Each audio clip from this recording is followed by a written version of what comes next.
Hey, are all guys muted? Hey. Settings modimo wa Israel. Tshwarang hanyane. I will unmute. Yo, modimo. I can see Riatle Hill. I can see all of you are like muted, and now I need. Hey, guys, can someone just type on the chat on how I can actually unmute everyone? Oh, allow mic. Okay. And you can unmute yourself after I do this. Okay, now it kind of like, yeah, which means music control nyana mo. Can you unmute and just say hi? I already unmute you, Tandokazi, and then Tulani, and then Solani. Hi. Woo! Thank you, Lord. Bona, Kiki IT guru today. Bona, ki IT. Bona, Please look. enable cameras as well, so you can test that. Ay, emang hanyane. Ke tla di camera tla ira later. Santse re apere di pijama emang hanyane. Listen, Tulani, can you hear me? Solani, can you hear me? Can everyone hear me? I can hear you. I think Tulani's mic, you haven't unmuted it yet from what I can see on my side. I did. Hear you, I'm here. Thank you. Listen, guys, Tulani, can you please go on Restream and just check if the Can you hear me? Yes, I can hear you, Solani. Thank you. Tulani, guys. Tulani. There we go. I'm gonna have to mute everyone when we start the event, so that only the speakers can be. Oh my goodness. Please, guys, give me a second. Can you, Charela, do you have Tulani's number? Can you just call him and tell him to go on Restream? Tulani. Yes, thank you. Hello. Tulani.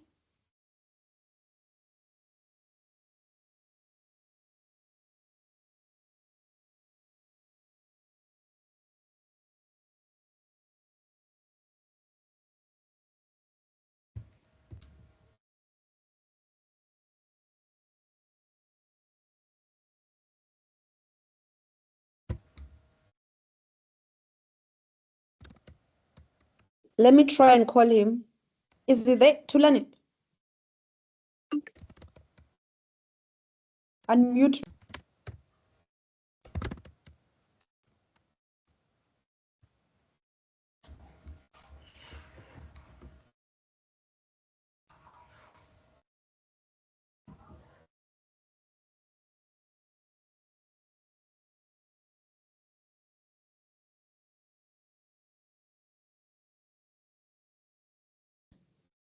Tulani, you are not on mute.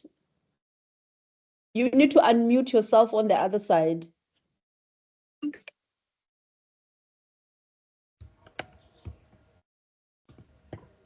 T. But can you see his like screen is like flickering to show where he is talking, but then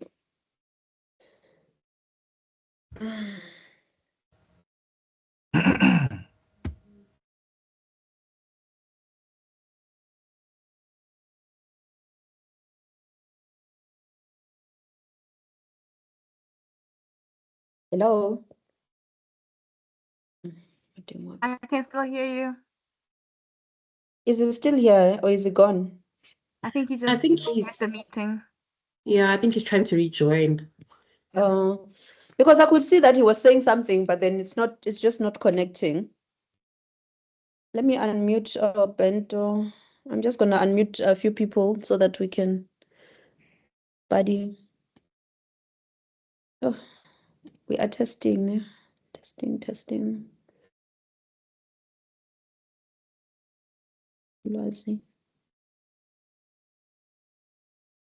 Can everyone hear me? Testing. Yes, I can hear you. Yes, we can. Yes, I can hear you. Thank you. Yes, I can hear you.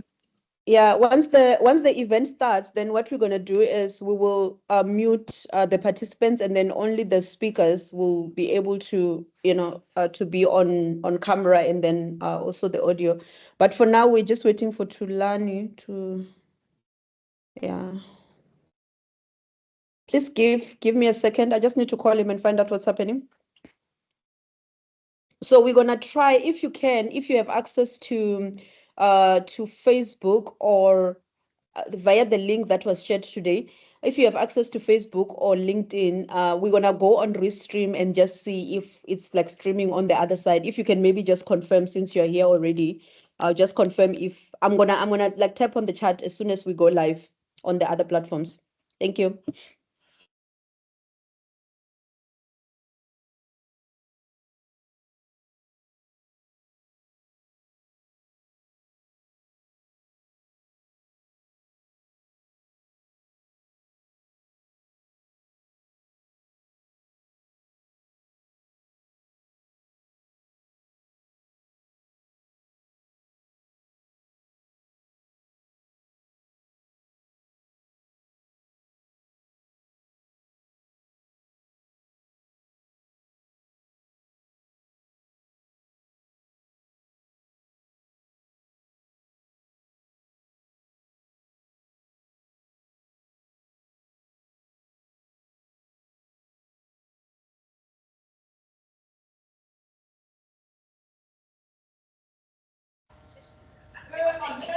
Good afternoon. Good afternoon. Hi, Tulani. 80. Can you please go on Restream? We're just trying to check if the other platforms are connected. If you can go on Restream and then let me know once you're done, then I'll connect the OBS. Okay. Sure. Thank you. Just type on the chat when you're done. Yeah, I'm on Restream now. Okay. Just refresh it and then I'll connect and then I'll just ask everyone to just go on the other platforms and see.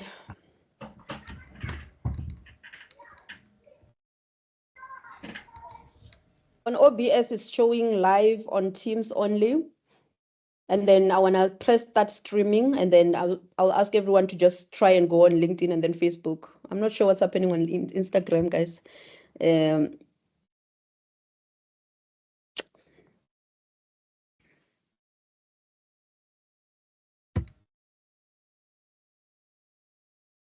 Can I just ask, is somebody going to put an AI note taker on for the meeting? I wonder if it's gonna take that. Let me just check quickly. I'm gonna have to check the meeting info, I think. But we enabled everything before so that it will start when the event starts. So I don't know if is the AI note takers on webinar. Yes, there is, because I think let's see if mine is already taking notes. Or no, so she needs to allow it on her side. Check now. You said Restream is done, sorted. Can I click on start streaming on OBS? Hello? T. Hey, sorry. I'm still on Restream. Oh. Is it done? Is it done? Oh, it will probably start when the event starts, I think. Yeah, it needs when it will automatically starts when the event go live, because but it's then only if I bypass it for us to test, then you think it won't? I'm not quite because it's 10 sure. minutes before okay, let me just click and see. It's 10 minutes before. Okay, it says streaming. Can you guys check, please? Maybe just check on LinkedIn or Facebook. See what's happening there. Unless if it's gonna start when we start the event at 2 o'clock. I'm on LinkedIn. It says the event will start soon. Okay. And then There's the same on Facebook, Waiting for the host. waiting for the host. Yeah. Yeah. Start. Okay. So, okay. Facebook also says the live video should start soon. So it hasn't started yet. I just went on Okay. LinkedIn and it's showing as live already, and I can see us talking. Huh? Yeah. Which LinkedIn are you on? Please share the link. Please share where you are because it just literally sent me a notification for the network, and then it shows me live. oh, it's It showing shows now. live. It says live on Restream. Tulan, can you see? Yeah. Someone's saying on my Facebook, there's nothing. Who is that? That's me. I'm on Facebook and it says this live video should start soon. But on Restream it says live now, so maybe it's still going on the other side. Who is on LinkedIn and then it says it's live? He or she is also actually on at the event. It's me. Fulu. Sharing the link. Go share. Christian, the And I links. can see people keep going on. Like there's 5 people now. Like, yeah. I can see that there's people joining the live also. I think let's just leave it as long as it's gonna stream on the time when I think what we wanted to test was, is it streaming? Can you see the screen from Teams right now? Okay, just to also alert you, so I just refreshed my Facebook and it says the event has ended. And now it says that the event is from 8 o'clock to 10 o'clock. Etulan, your Facebook. Hello. Remember, there's a time difference between some people and other people. Did you Depends where Tulan, you I hope are. you didn't set with, I know on my side it's gonna start at 8 o'clock. Yeah, it's at 8 o'clock. It's actually 1952, so maybe. How did you set it to which time zone are you using? Hey.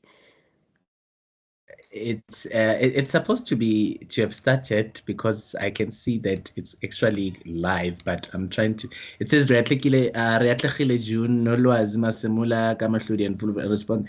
They are already live now. When I go to it, it says start live.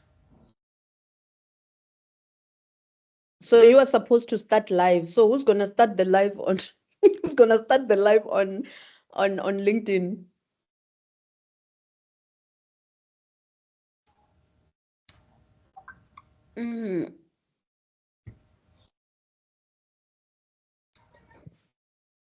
Who is saying Mudimwa Israel? Oh, I'm gonna go on mute quickly, and then I'll come back. I'm trying to add someone who can actually mute and unmute and all that, because it seems like I'm the only one who has access, and I'm trying to add other people to have access. Please give me a second. I'm gonna join exactly at 8 o'clock, and then we can test quickly, maybe for 2 minutes.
ladies and gentlemen, I think we should be live by now because I can see on my site it says it's streaming on LinkedIn, it's streaming on Facebook. I think we should be live by now. Thank you. Not yet to learn. I'm on LinkedIn and it hasn't started. I'm sure it'll start at 2 exactly. Definitely, because on my site I see it says streaming. Both of them it's streaming. Let me see on LinkedIn how many. Okay, there's. All right, yeah. I think let's give it until 2 o'clock, 1400 hours, and see how is it by then. Okay, Thank you. Sure.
Good afternoon, everybody. I hope you are doing well today.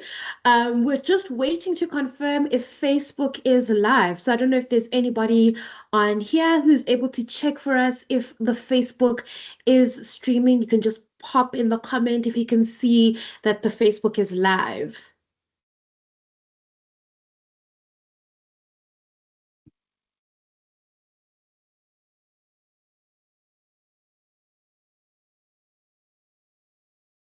Perfect. Awesome.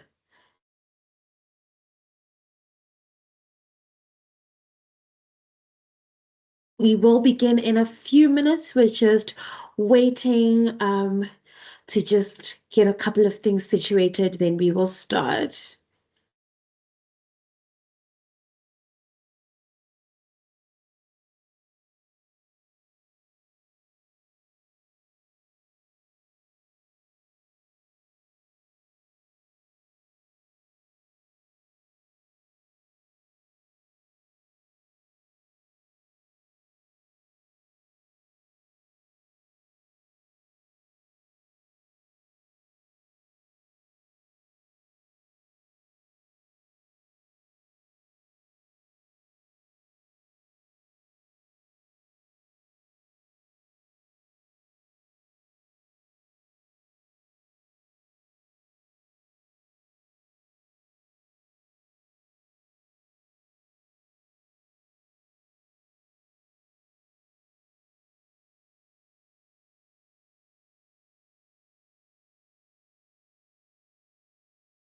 We will be enabling the cameras and unmuting people in a few seconds. We are just working on a couple of technicalities, but give us a second and we are almost there.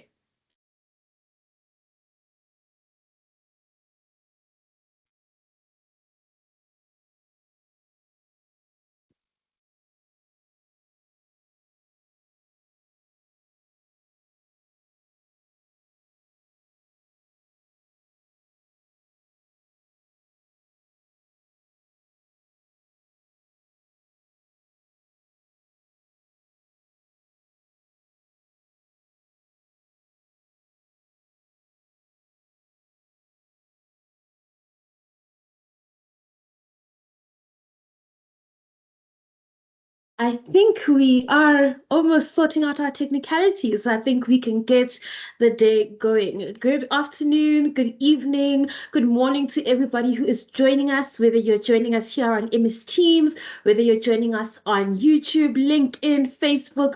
We are super excited to have all of you guys here joining us for this incredible global launch of the Youth for Impact Network. My name is Tsarelo Sikwane, but everyone likes to call me Relo, and I'm very okay with that. So please get comfortable with hearing the sound of my voice and the pretty face on your screens. We are super excited to have so many people joining us today, and we are hoping today is going to be a very impactful, exciting launch of this great network. And we are hoping that everyone will leave here with some new information and things that they can take and apply in their lives, in their communities, in their schools and universities. And we're hoping today is going to be really, really fun. I'd first off like to thank all of the partners and the organizations that are here with us today: Namibia Youth, Talk It Out, Heal SA, Miami Development Institute, and so many others that I'll be talking about as we go through our program.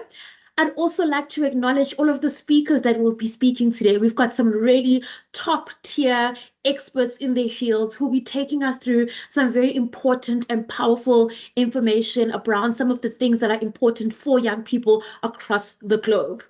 I would definitely be amiss if I was the one to explain what exactly Youth for Impact Network is and what it looks like and what the importance of it is.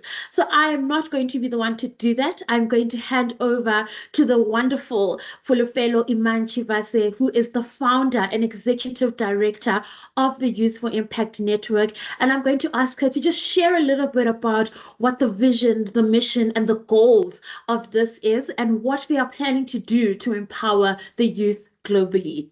Fulu, I hope you are ready. I didn't know that we are actually starting the program. No, we have started. We have started. I really didn't.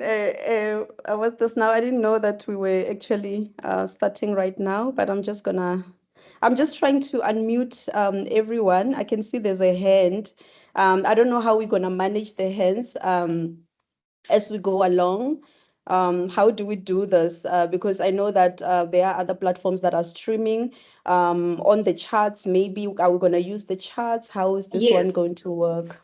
Yeah, definitely. If you need to talk, if you're unmuted, if you have a comment, I think it's best to put it in the chat for us to be able to see and what you want us to say. And there's a specific Q&A box. So if there's specific questions that you have, either for our speakers or for anyone who's coming up here, you can pop that into the Q&A box so that we can make sure that we're taking care of all of that for you. Okay. Just give me a second. I'm doing everything right now. I'm just trying to hand over to the team so that they can handle the all admitting and unmuting and muting. If you can, please just give me just 2 minutes for me to just like get that one out of the way so that I'm not really disturbed when I'm busy with my presentation. Just give me a second, please. And then I'm gonna show my face on the camera. Thank you.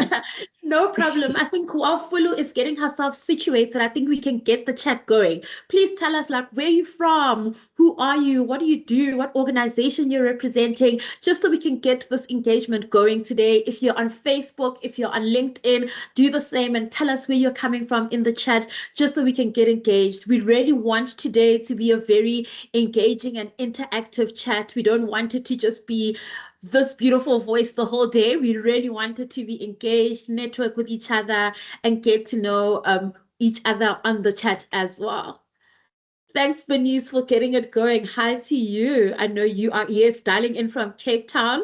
I hope the weather is not as bad there as it is here in Joburg. In Joburg, it's been raining for 24 hours straight. So I think we're, really excited to do something different in this cold weather. And hi to Joe from the Business Associate, another one of the key organizations that Youth4Impact work with. So we're really excited to have you here as well, Joe. Let's keep the chat going, guys. Tell us where you're from. What do you do? Alodisha from the Mocha Business Group. Hi, lovely to meet you. Welcome to this event. Nomza Moria, lovely, welcome. Arthur, really nice to see you. Oh, hi, Stella. We've got some Nairobi, Kenya in here. Really, really exciting. See, this is a global initiative for real. Love to see that.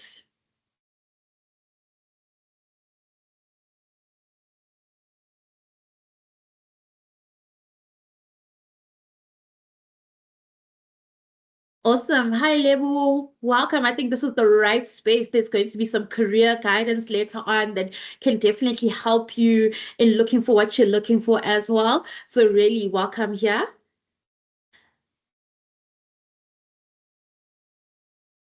Hi, Wesley. Hi, Tulani. Welcome, guys. Super excited. I see Fulu's presentation is coming along, so we're getting there, guys. Super excited to hear from her.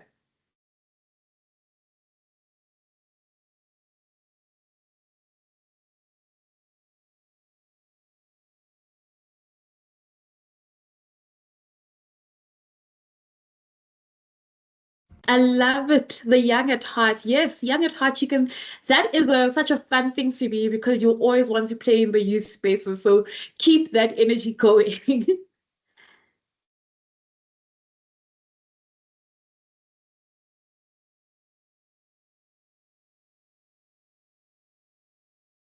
A master's of philanthropy. Look at that. We are educated in here. I love to see it.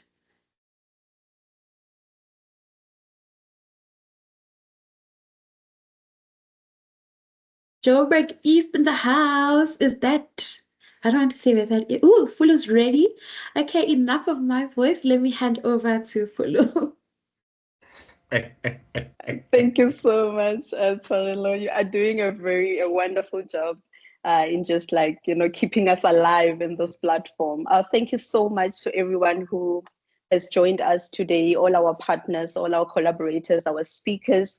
We are really excited to have you here. I'm actually very emotional today because I like to just look at this vision and just unfolding right in front of my eyes, and I am really, really excited. So I'm just going to give you a bit of overview about Youth4Impact Network, where we started and where we are right now. I hope everyone can hear me. I hope I'm audible enough. I hope everyone can actually see my face, my beautiful face, by the way. I'm just going to start about Youth4Impact Network. I know that most of you have seen it on social media. You've seen it on our LinkedIn page. We've been very active because we are young, we are vibrant. And just to give you a bit of a background where this whole thing started, it started off as Confidence in Power Hub, something that I started in 2022. And I remember when I started, I was doing school shoes drive for the orphanages. I was doing sanitary towels for girls. And eventually I rebranded it as Youth4Impact Network just to expand the vision, because I realized that Confidence in Power Hub, yes, it was making an impact, but it wasn't as huge as Youth4Impact is. Right now, it's Youth4Impact Network is actually self-funded. I've never received any funding from any organization.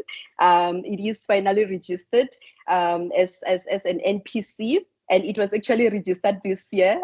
Guys, like, don't think that this network has been around for a very long time. It's just like creating, a huge impact. And it was funded by me. My name is Fulupelo Iman. Some people call me Confidence, but I prefer Iman these days. It's my religious name, Chibase. And the channel was actually, funded because I was actually inspired by, obviously, my personal struggles. Those who grew up in Limpopo, in the rural areas of Limpopo or of Mpumalanga or wherever in the rural areas, they understand the struggles that we face as young people as we are growing up. Some of us, we grew up without any mentorship. We grew up without any funding opportunities. And for me, I wanted that struggle to actually end with me. That's why I founded this network. So the vision for Youth4Impact Network is actually to create a world where young people are recognized as powerful agents of change. We envision a future where young people are not just supported, but they're actually driving progress towards a more inclusive and equitable and sustainable world. And then our mission is to empower young people with the knowledge, skills, and opportunities to lead with confidence, resilience, and creativity. We aim to foster a generation of young people who are equipped to tackle the world's challenges and create positive change and lasting change in their communities. Right now, where we are, we have the most amazing team. As I said, I started this thing on my own. If I can tell you that this network was actually founded on the 16th of January. I remember I was in hospital at the time when I launched this channel. I was in my hospital bed. At the time, I've been battling with depression and anxiety for some time. And at that time when I was launching it, I was like, you know what, let me just do this. If I have to leave this world, at least let me leave the world with something. And where we are right now, I am well supported with the executive that are like behind me and actually supporting the vision. And right from the beginning, we have Pinzalo Sambo from South Africa. And then we also have Solani Lijade from South Africa. We are also graced by Ghana, Isaac Ajebi, Labi, I hope I'm pronouncing it correctly. These are all the executives. Thelma Tlatswayo from South Africa. We have Rasila Musandiwa from South Africa, Pamela Gama from South Africa. We also have Becky Sibia from South Africa, Vanessa Kayen, Farlington from Nigeria. She's our youngest member. She is a powerhouse. I don't know whether she's in the room, but like whenever she speaks, I just want to listen to her the whole day. And we also have Tandokazi Xotwa Ozwa from South Africa. These are the executives that are behind the vision, that are behind what we are trying to do as a network. The program director is actually going to announce the board. We have members of the board as well. And then when we look at the milestone for Youth4Impact Network, most of you, as I said, this channel was founded on the 16th of January. It started off as a WhatsApp channel, guys, with only 3 members. With only 3 members, I remember, like, it was just a dream then. And you know, getting people to actually like follow you and all that. All of you who are like in the digital space know that it's very hard to even get people that can follow you. But then it's been really amazing because in 2025, in February, we were finally registered as an NPC on the 10th of January on the 10th of February, just to be exact. And then we have now a website was built by Bilal Sadiq, a young change maker from India who came on board and said, "Can I build your website for free?" So we take that as as a blessing. And then we had our first social media marketing manager, Pova, who actually put us on the global space, and he was managing all our social media platforms. She's also from India. Right now, we in February we also launched our mobile app, and then it was piloted and finalized now on Google Play. We are finalizing the Apple downloads. We are currently have like 31 plus downloads. And then we started in February to actually plan the launch. And then right now we are sitting with, in April, we are on this global launch, and then we have 5 board members, 9 executive team members, and actually 15 active volunteers in a space of 2 months, if I can put it like that. So this is basically a story of resilience, faith, and actually strength. And then I'm gonna move on to what we do as the network. I know I don't have much time. I was actually given 5 minutes. I don't even know where I am right now. So what we do is we do mentorship and development. We connect our young people with industry leaders and role models. We do skills development and opportunities, providing training, funding, information, and career guidance.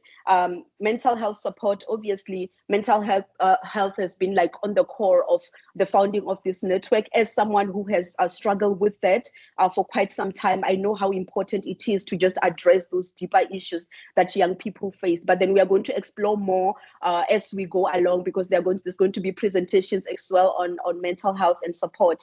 We are basically trying to create a safe space for young people, to deal with their well-beings and resilience. And then on global, we are also a global youth network where we foster collaboration and amplifying youth voices for social change. And then we also have climate change advocacy, where we are going to hear more about climate change. We have speakers that are going to address the climate change and resilience. Basically, what we aim to do is to educate and engage youth in sustainability and environmental action. And then we'll also have digital skills training, equipping young people with essential tech skills for the future. So that's basically an overview of Youth4Impact Network. I know that due to to time constraints, then I couldn't give you a full overview of the network, but don't worry, there's a book coming up. You will hear all about it. There's a book coming up. There's a book that I wrote. It's basically at the core of my struggles, everything that I went through until I launched this network. So I'm not marketing for my book, but I'm just saying that if you want to hear more about the history, where it come from, and what inspired me to actually start this channel, obviously this is just a snippet of what inspired me. But yeah, I really hope that this presentation actually gives you a little bit of overview of Youth4Impact Network. I don't think I have any time to take any questions right now.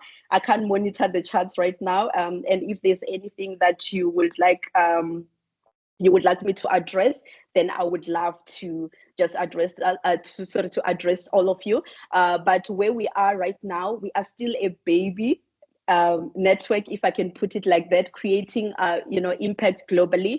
And we really appreciate everyone who's coming on board to just assist us with this vision, because this vision is for all of us. We believe in the power of collaboration. We believe in the power of partnerships, and we believe that most of us who are in the social impact spaces, we are all serving, we are all going for the same vision. So if we can all come together and make sure that no young person is left behind, obviously not through Youth4Impact Network, I'm talking about for all social impact organizations that are out there. So I really hope that you've learned a little bit about Youth4Impact Network, but then more of the segments will actually explore some of the things that I have actually mentioned here.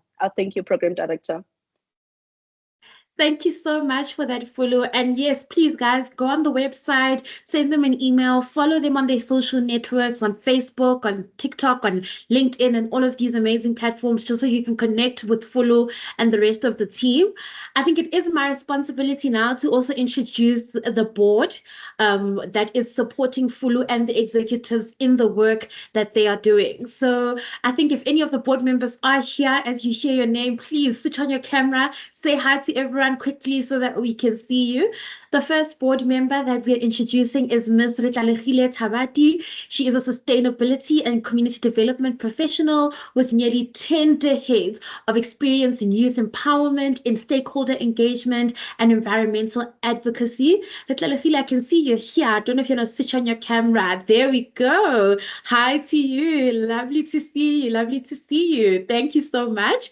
The next board member I'll be introducing is Mr. Brian Matonsi. He is an educator and a training specialist with nearly 8 years of experience in youth development, entrepreneurship, and sustainability. He is from what I want to call my other home. He is a colleague of mine at the Ellen Gray Orbis Foundation. So lovely to also see some familiar faces. Brian, I don't know if you are here. I saw you here earlier.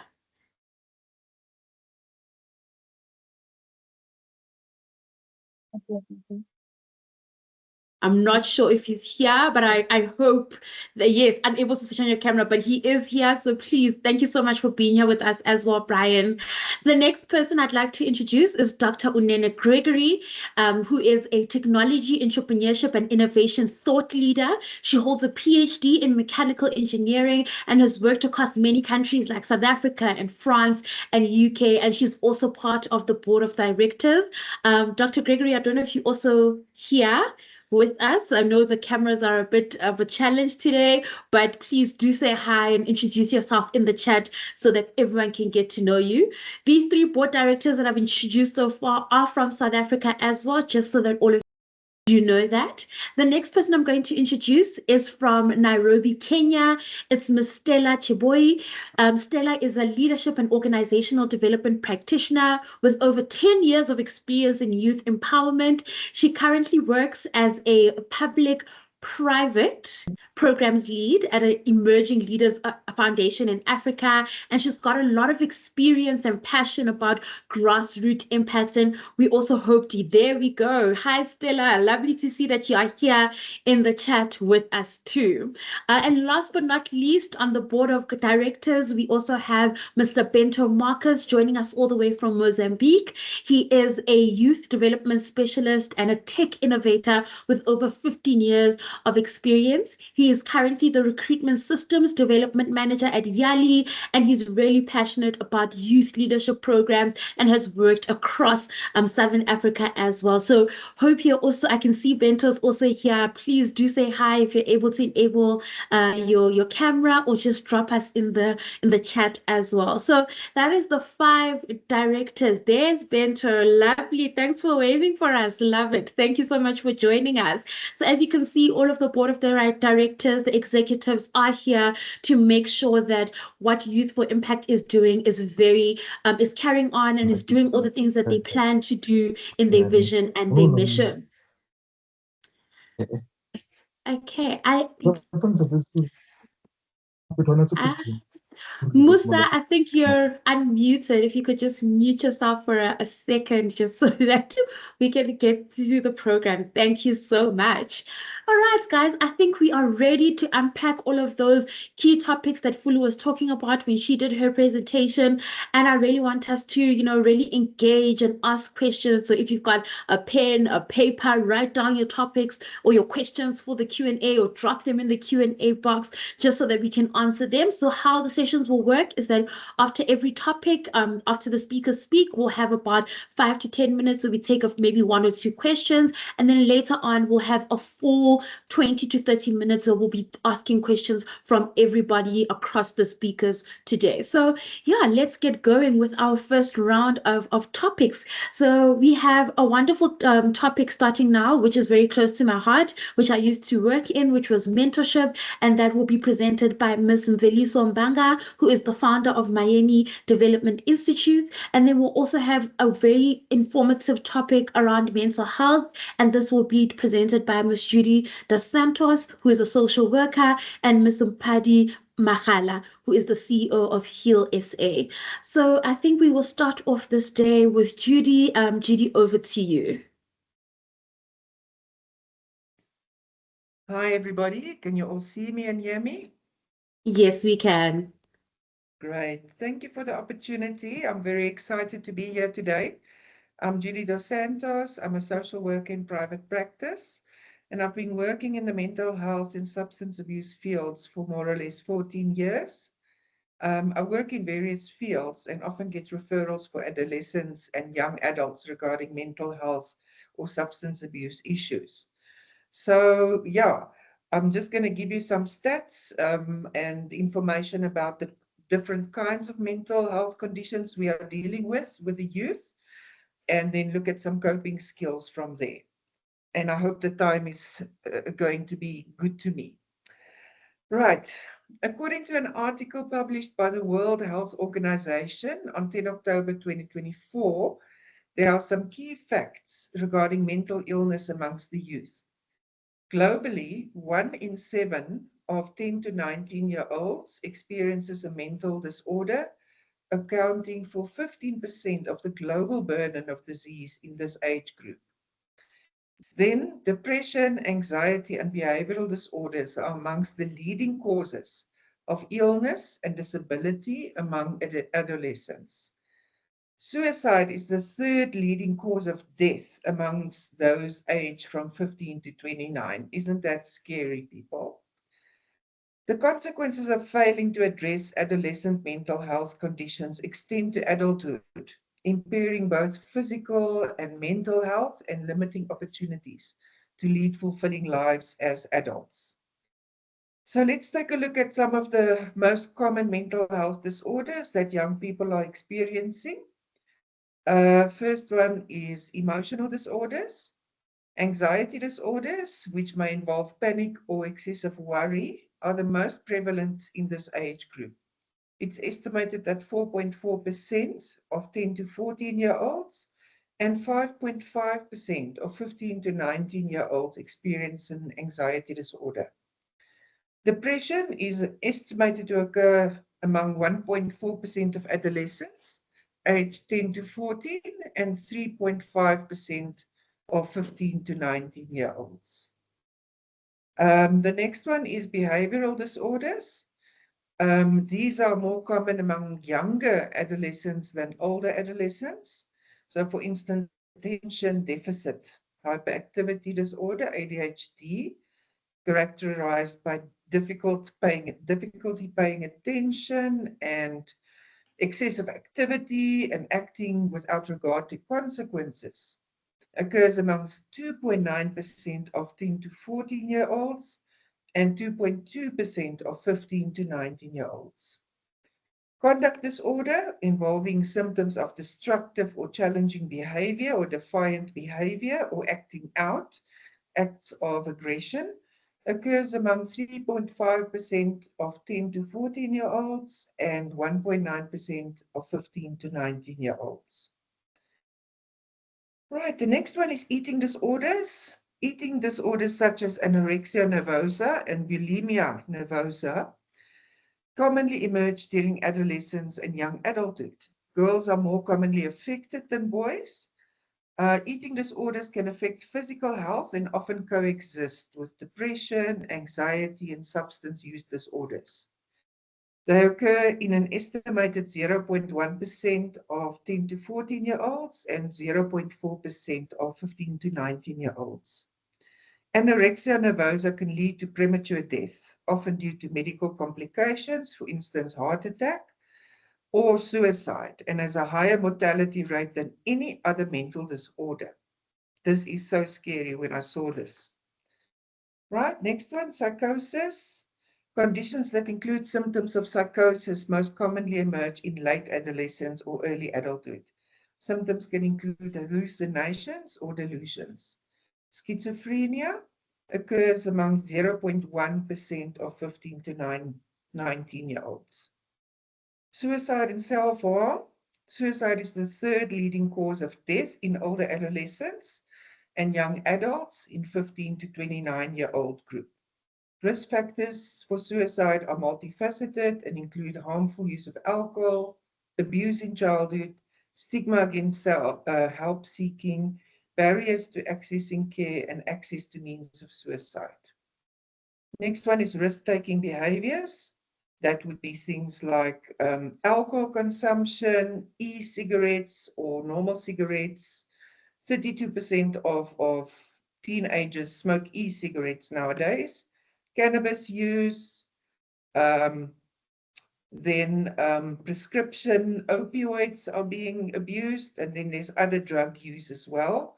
And drug use is also associated with sexual risk behavior, experiencing violence, criminal behavior, and mental health and suicide risks. Right, post-traumatic stress disorder. In a study in 2024, it was found that PTSD in children under the age of 18 affected approximately 34% of the study population. It's also comorbid with depression, anxiety, and substance abuse. And it can develop due to trauma because of physical, sexual, or emotional abuse. Parents with addiction issues, bullying, poverty, war, gang-infested areas, etc. I would like to get to treatment, but my time is up. Can anybody indicate if I can quickly go through treatment and coping skills in a minute or two? We can give you 1 minute, Judy, and then we have to move. Yes. Right. Okay.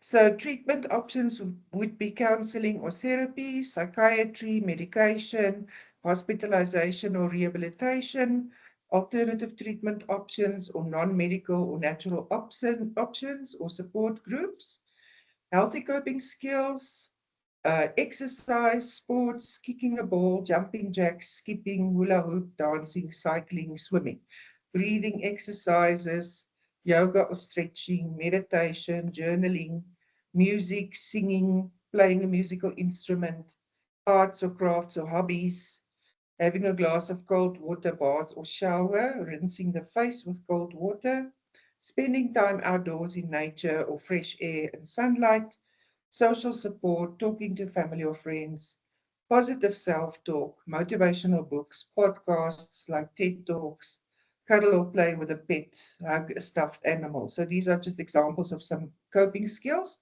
But if you want to ask more questions in the Q&A, you're welcome. Thank you very much for your time. Thank you so much, Judy. Thank you for that. I hope everyone has jotted down some questions for Judy. Mbadi, I would like to hand over to you next.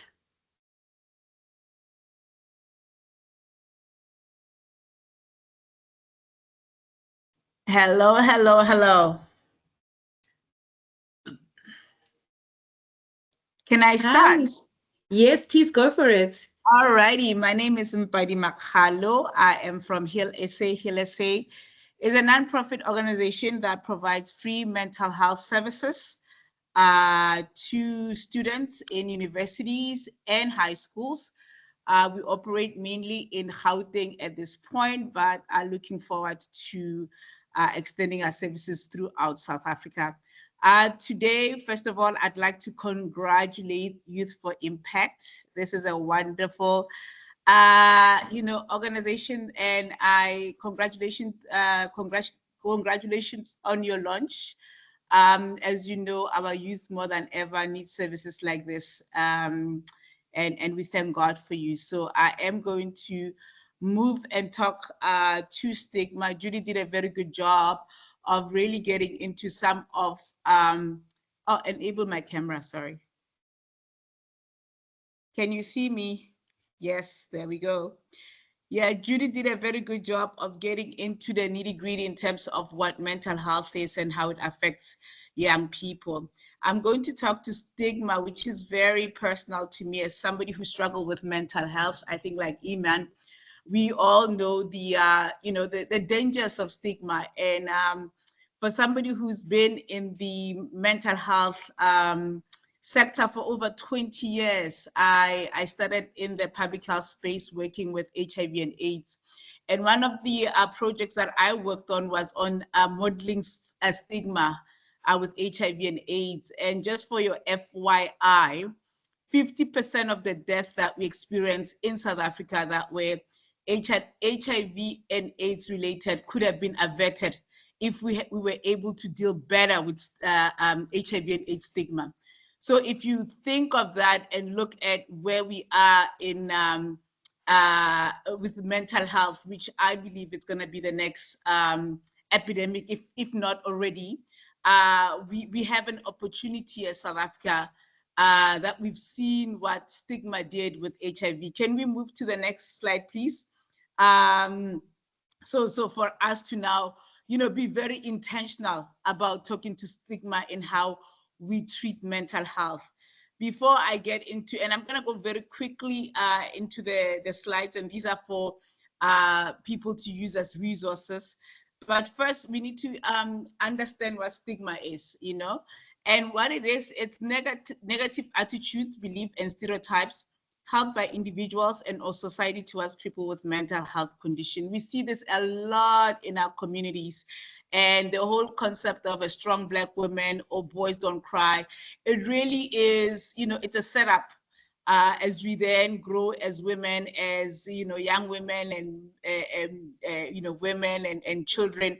At a very early age, we are very much conditioned not to take care of our mental health, and also being reprimanded to say, when you say you're not okay, it's like, what's wrong with you?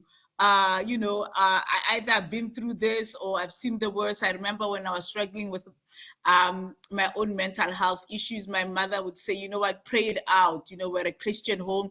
You can deal with depression and anxiety. And that's not the case. So the reason that I started Heal SA, I thought to myself, no other, there shouldn't be any other young person that they have to navigate mental health on their own.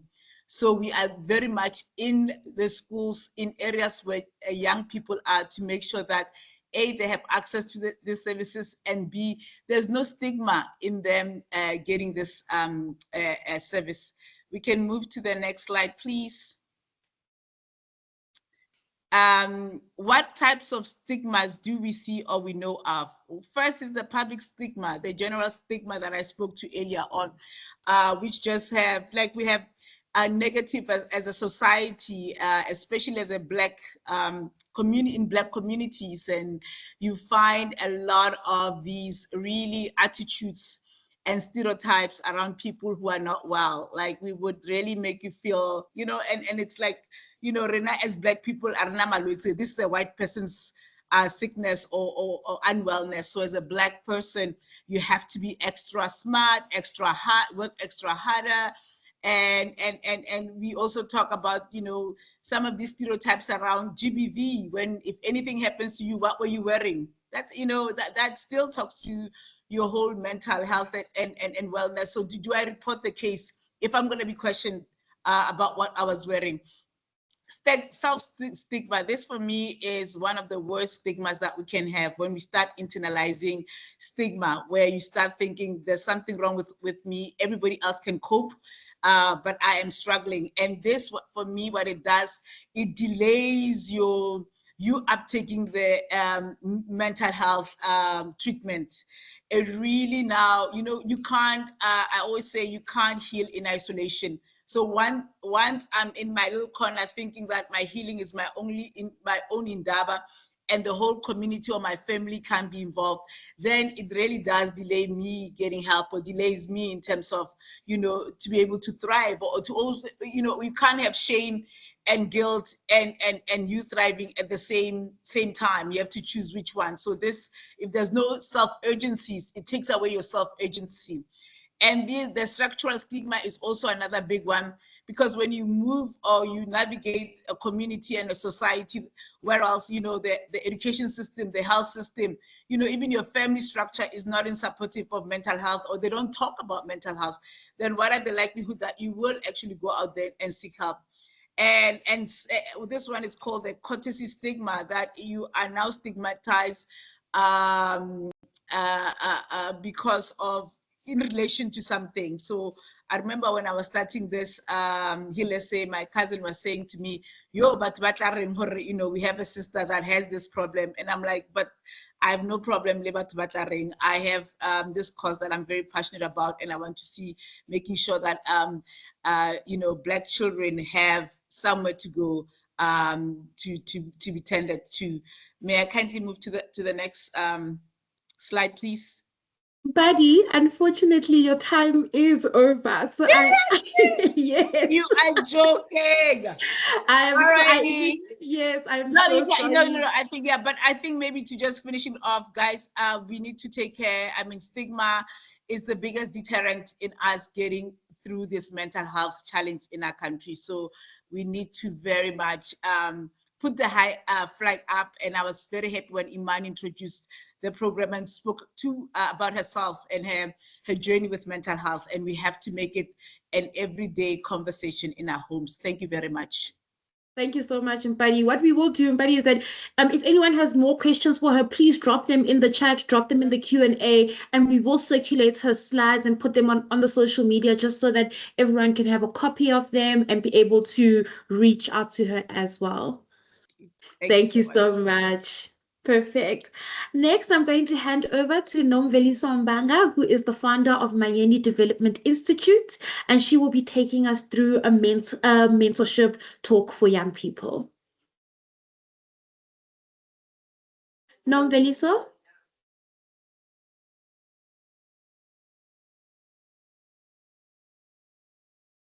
Is Nomveliso here? Yes, I am here. Perfect. I am here. Sanibonani Molweni. Thank you so much for this great conversation. My name is Nomveliso Mbanga, and I am an Indigenous practitioner that has founded a coaching program that is tailored for teenagers and for young adults. I know I only have 5 minutes, so I'm going to try and contain myself as much as I can. So mentorship, which is the focus on my topic, is a big part of self-awareness and also of self-acceptance. So when we speak about mentorship and coaching, it's a mix of self-awareness and also self-acceptance. It speaks to knowing ourselves and not being afraid to identify who we are and where we're coming from. Mentorship also speaks to us knowing how to lead ourselves or being open to learning how to lead ourselves. It also leans on being accountable for ourselves and being accountable to others. Because when we join mentorship programs, we join mentorship in community with other individuals that are around us. Also, it's about learning to be responsible for the tasks that we are given and also being able to receive feedback, because all of these form part of what makes mentorship and coaching very, very powerful.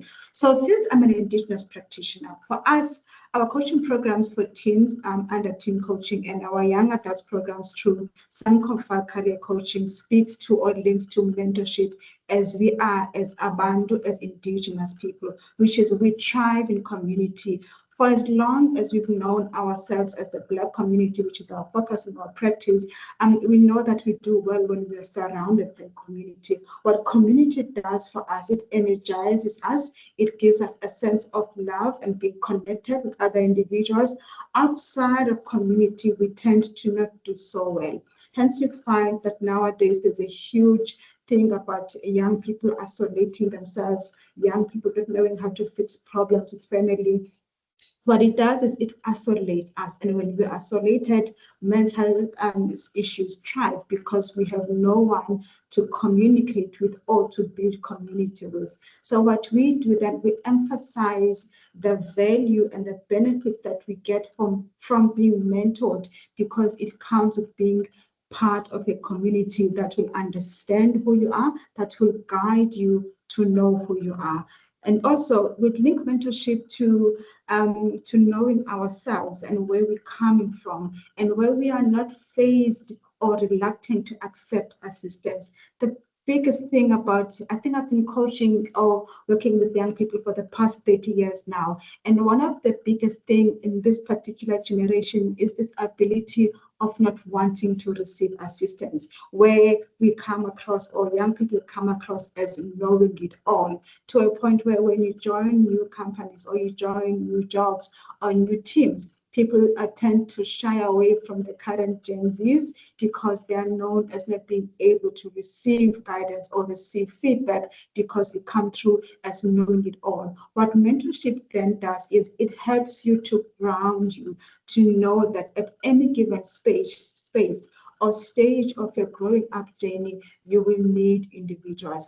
At every level, be it in junior management or starting in tertiary, you will need a community of support. When you get into tertiary, we need people to tell you where to go, where the admin offices are, where the lecture classes are. So you can't live on your own. When you get into your job space in the job market, you need to know how the work is done. And therefore, we can't live in isolation. We constantly need to have mentors or be receptive to learning from people other around us.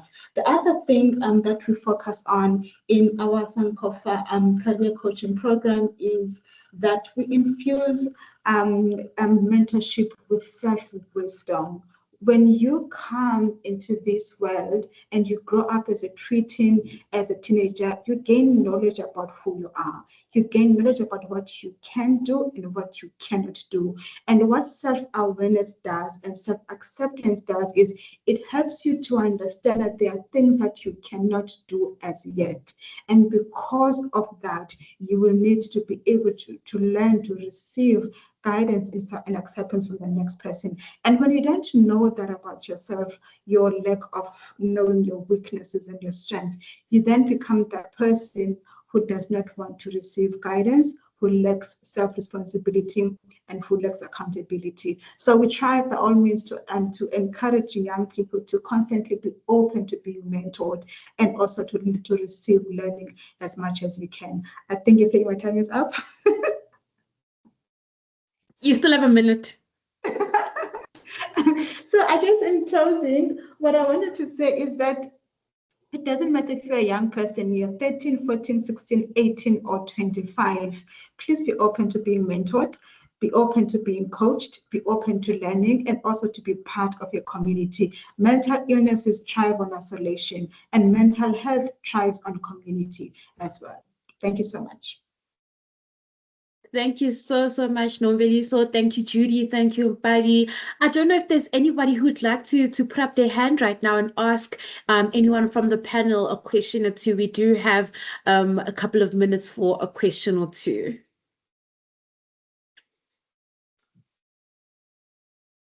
Engaging, guys, please feel free, put up your hands, ask a question. I think while everyone is still, settling the nerves, maybe I'll start with a question I think I had for Mpadi, because she was speaking a lot about, the sense of stigma in mental health. So how do we, as young people, break that stigma? Like, what are some of the tools that we can use to break the stigma? You know what? One of the things that we do at Heal South Africa, it's the whole notion of saying, how do we create a community of care? And we do so through our health ambassadors. So as we go through the universities and schools and train people around mental health, we also identify young people who are very passionate about mental health to then start forming their own support groups, which then become a way that we create a safe space for young people to then engage in topics that they would not otherwise have the outlet to talk about. And these are very much guided conversations. So the support group leader would be very much working with a therapist that would then help them each and every session to make sure that, the safe, that's, we hold a safe space for people to have these very difficult conversations in the communities. I think what I'm gathering from a lot of the conversation, both around mental health and mentorship, is very much the importance of community and building communities around us that will be able to support us and having people that we can lean on. And Nomveliso, just for you, I think we have a lot of stakeholders and partners and organizations on this call. Like, how do we know that we're ready to be mentors? How do we prepare ourselves for what comes with being a mentor? I think a person knows they're ready when they feel like they don't need to learn anything from anyone. then you must know that you need to be mentored. The minute you're open to learning from other people, even if you think you know so many things, then it means that you're that person who can be mentored. And the beautiful thing about it is that when you're clear about your own personal vision and what you want to achieve for yourself, you are then able to sit down and say, oh, hang on, if I want to get to Z, who can I bring on board, or who can I tap into to ensure that I'm fully supported until I get to my end goal? I think for me, it starts with vision, being clear about your personal vision. And once you're clear about that, open up for yourself to be guided by different people who have the different skill set, wisdom, and expertise to get you to where you need to be. Thank you. And nobody, there's another question for you in the chat. Caroline is asking, could peer-to-peer mentorship be a risk if we are saying that young people may have an unteachable spirit? It would be a risk, especially if you are pairing up young people with the same level of awareness in terms of they've got the same weaknesses, the same strength, and they've not been supported before. So they don't know what they're doing. Where it matters the most is when we train one peer and we allow them to have experience, and then we pair them up with another person who's starting out. That way, they're able to share experiences and share learning based on having gone through the path before. Thank you. And I think everybody is definitely asking in the chats, all of you, Nomveliso, Mpadi, Judy, they're asking if you can partner with other organizations. I think, Constance, I'll answer on their behalf. They're probably all going to say yes. I think this is the point of this event, is for us to network and get to know each other and be open to collaborating between all of the different partners. So please, guys, reach out to each other, add each other on your LinkedIn, share your contact details so that we can be able to partner together for the different issues that we are raising today. Thank you so much to the wonderful panel that we just had. I am going to swiftly move along to the next topic that we have. And the next topic that we have is around climate change and resilience. This will be presented by Susan Baledi, who is the founder of Baledi Energy and Innovations. And it will also be presented by Talifani Chitamulumoni, who is the founder of Universal Greening Organization. So I will start over with Susan. I hope you are ready.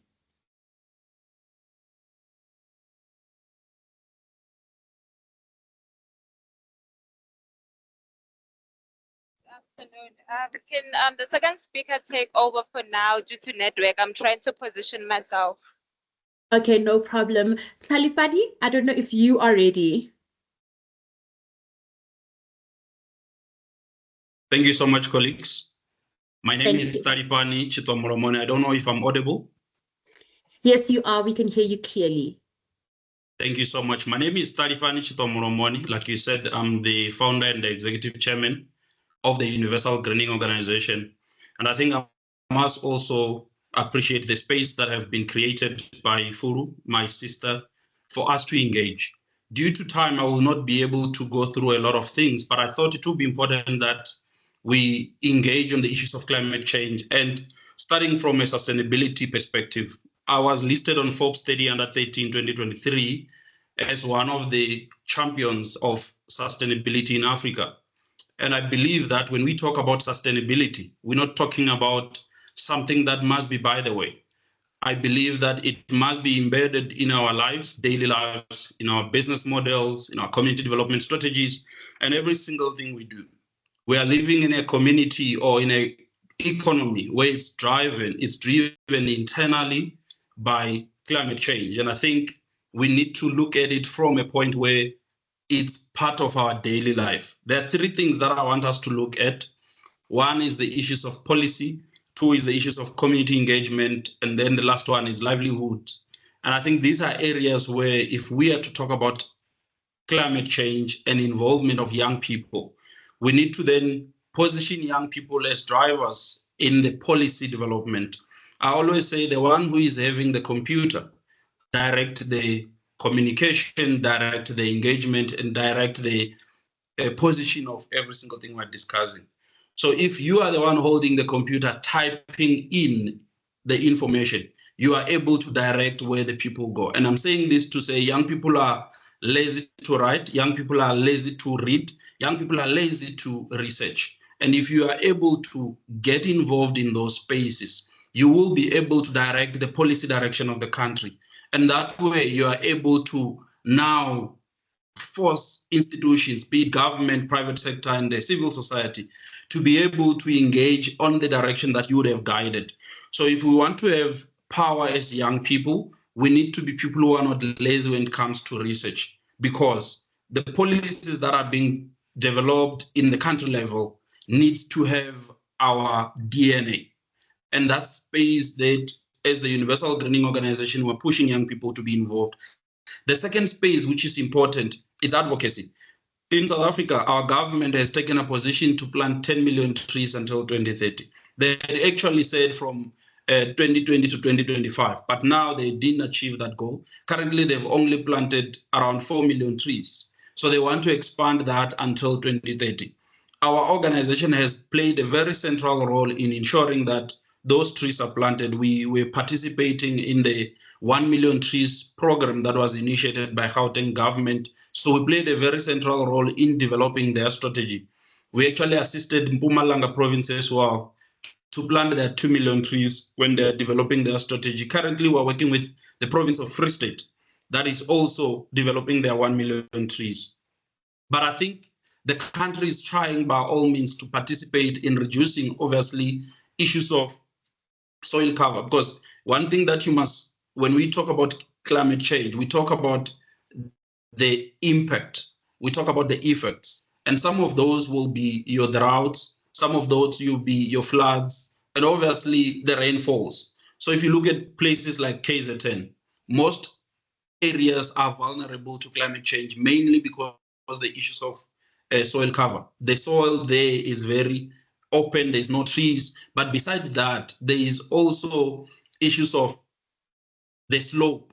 The areas there, most of the houses are built in an area where there is very inclined slope. And because of that, you need to then be able to manage and introduce a lot of trees. And that's why the country is introducing that, the 10 million trees. The last area that I spoke about is the livelihoods projects. As the Universal Greening Organization, we are doing projects that are talking to the communities in the ground. You need to assist them in terms of sustainable agriculture. You need to assist them in terms of their environmental projects that are assisting them in the ground to be able to sustain themselves. Because when you talk climate change, you're talking about issues that are affecting the daily livelihoods.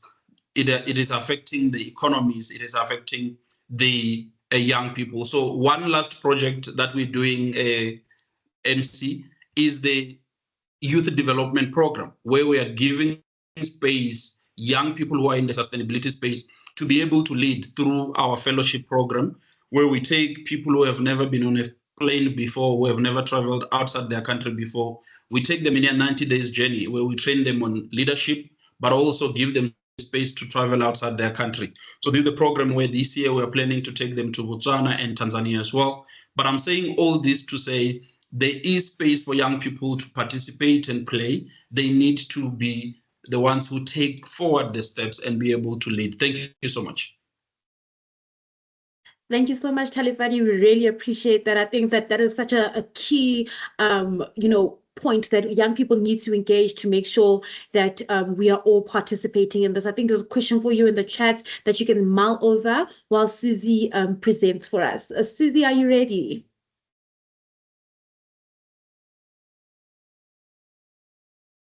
Suzanne?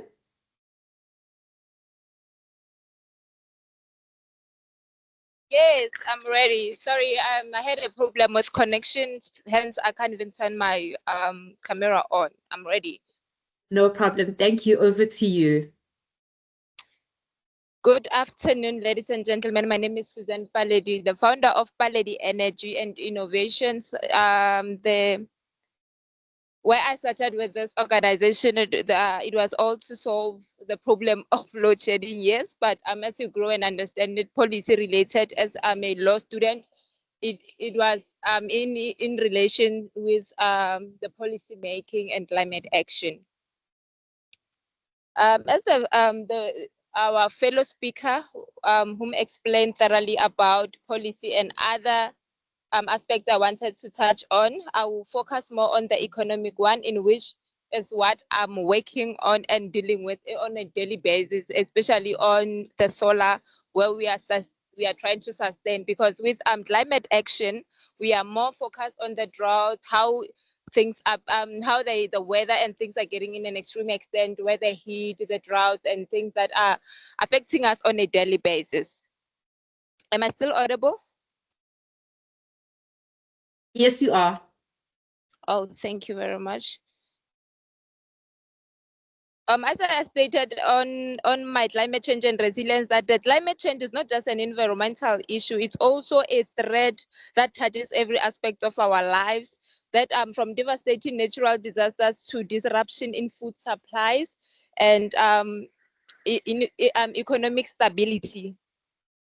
Therefore, the point that I will focus more on is the one in economic opportunities in climate resilience, where we have to build the climate resilience, and that is just not about a cost, it's about the economic opportunities and investment in renewable energy. That's what I'm dealing with on a daily basis, where we need energy efficiency so that we avoid the using of fossil fuels. And also, we also try to create jobs where we'll be driving our economic development. And our development is more focused on the new technologies and industries that are related to climate adaptation, where we are focused on the IR and other stuff that will help us to work on getting the things that will be combating the problem of climate change and trying to adapt to situations that won't affect everyone but cover everyone to be on a good state. Due to the statistics of how the climate change in 2045 will be, it shows that we'll be in a stage where everything will be affected, from the food security and other aspects that will be on a daily basis, will be affecting each and every household, especially in the sub-Saharan places, where we have African countries that are using solar on a daily basis. And it's proven that renewable energy is also one of the important factors that helps to combat the problem that we are talking about in climate change. The fellow speaker also touched on the policy making, that it helps as youth to participate in the policy making, to make sure that climate change is also one of the things that our leaders are focused on, and making sure that we acknowledge and we lead and we teach youth to be able to take part in such events. And on my side, I'm calling for action, so that there are certain steps that we can take today, that each and everyone can play this role by recycling, making sure that we have each and every community have a sustainable recycling place where we will have a clean places. And we can also start by reducing our own carbon footprint through energy conservation, in which it will help us on promoting the climate adaptation. Thank you. Thank you so much, Susan. That was really great. I think the call to action is very important, and I think it ties into the two questions in the chat. So Talifani and Susie, I don't know who wants to answer the first question, but the first one is asking what strategies can be implemented to effectively engage and motivate young people to actively participate in initiatives and at driving sustainable change in their communities, taking into consideration that there is a huge divide, digital divide. Oh, I can answer that. Please go ahead, Susie. Oh, there are many initiatives in South Africa that are rising. One that it helped me a lot is SAIA, South African International Institute, where we have many youth, and there are very much many groups that are helping and promoting the policy making in climate action. And we are also, you can connect with us, so that other opportunities, especially in Malaysia, they are promoting the climate change, where they also looking for people outside Malaysia to help the movement to be moving. So there are other parties and other people out there whom are on standstill and are trying to work head and head, so that they can reach the solution that we are all looking for. Thank you so much. I think then, Talifani, I'll ask you to answer the second question for us. From an entrepreneurship perspective, how can young people get involved in solving or delivering solutions for climate-sensitive customers? Yeah, thank you so much. I think let me also just touch base on the first one, because it's important to stimulate the desire of young people. What we do at the Universal Greening Organization, the last program I spoke about, which is the Universal Greening Organization Fellowship, it's a program that is designed for young people between the ages of 18 to 32 who have never traveled before, who have never been on a plane before. And it's a 90 days program. So we train them on personal development and ethical leadership, social enterprise, technology and innovation, sustainability and community development. After training them, we then give them a chance to fly outside their country to go to a foreign country for the first time. And these are students who are studying sustainability and green economy related courses. But the idea to give them a space to go outside is to broaden their vision, but also to give them global perspective. Because one thing that I've learned as I travel is that the work we're doing here in South Africa, it's actually better compared to what other young people are doing in different countries. And when we are sitting here in South Africa, you only think that what we're doing here is not even a thing, it's not recognized anywhere. And when you get to travel outside, you then get to be motivated and inspired to actually do better. And that's why we feel that giving an opportunity to young people to get exposure will boost their confidence, but also give them new ideas. And I think that's what needs to be done. This night work, it's something very important, because young people will then now understand that, there are people who are doing similar thing in Nigeria. So I can actually do better as well, because looking at what is being done by young people in Nigeria, I think here I've got more opportunities. The second question that talks about from an entrepreneurship perspective on how young people can get involved in solving or delivering solutions for climate sensitive customers. I think the biggest thing that young people need to do, the climate change space is extremely big. I mean, the entrepreneurship space is extremely big. You need to find a niche, right? When we are saying we have got climate sensitive customers, there is a whole lot of broad perspective that we can look at. I had my learned colleague here talking about the issues of renewable energy. What I'm saying is you need to study and understand the gap. You need to know what pain point you're going to solve for that particular client. And once you are able to understand that, you need to master it and be able to then go and say, this is what I've tailored for your particular entity or your particular problems. And this is how we can solve it. So I always teach young people to say, don't try and be a jack of all trade. You need to have some particular space where you know that you can have strong point. And these must be tailor-made, obviously, to the client's specific needs, but also you must look at your strength. When you look at your strength and tailor-make with the client's needs, you must also look at you need to look at the if that solution that you're providing is a necessity, because there are people who are providing solutions that are not actually in the market or in demand. So I think I'll stop here for now, but I want to encourage young people to be able to take charge. They must position themselves and be able to have a broader perspective and then be able to know which area they're going to specifically focus on. Thank you. Thank you so much, Talifani. I think that's such a very important topic that you mentioned there about finding your niche markets. And I think that that's one thing that as young people, when we're delving into business, we really need to think about, like, what is my unique perspective? What am I offering that someone else isn't offering? And I think later on, we have some speakers who can delve more into entrepreneurship and business support. I think there's one more question that we can take here for Susie and Talifani. And it says, is there any opportunities for small youth-owned businesses to help with initiatives like the Plant a Tree through outsourcing to ensure that we elevate the social and environmental pressures?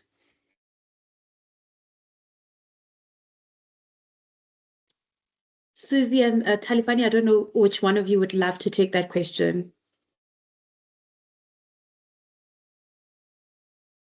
No, I can just come in.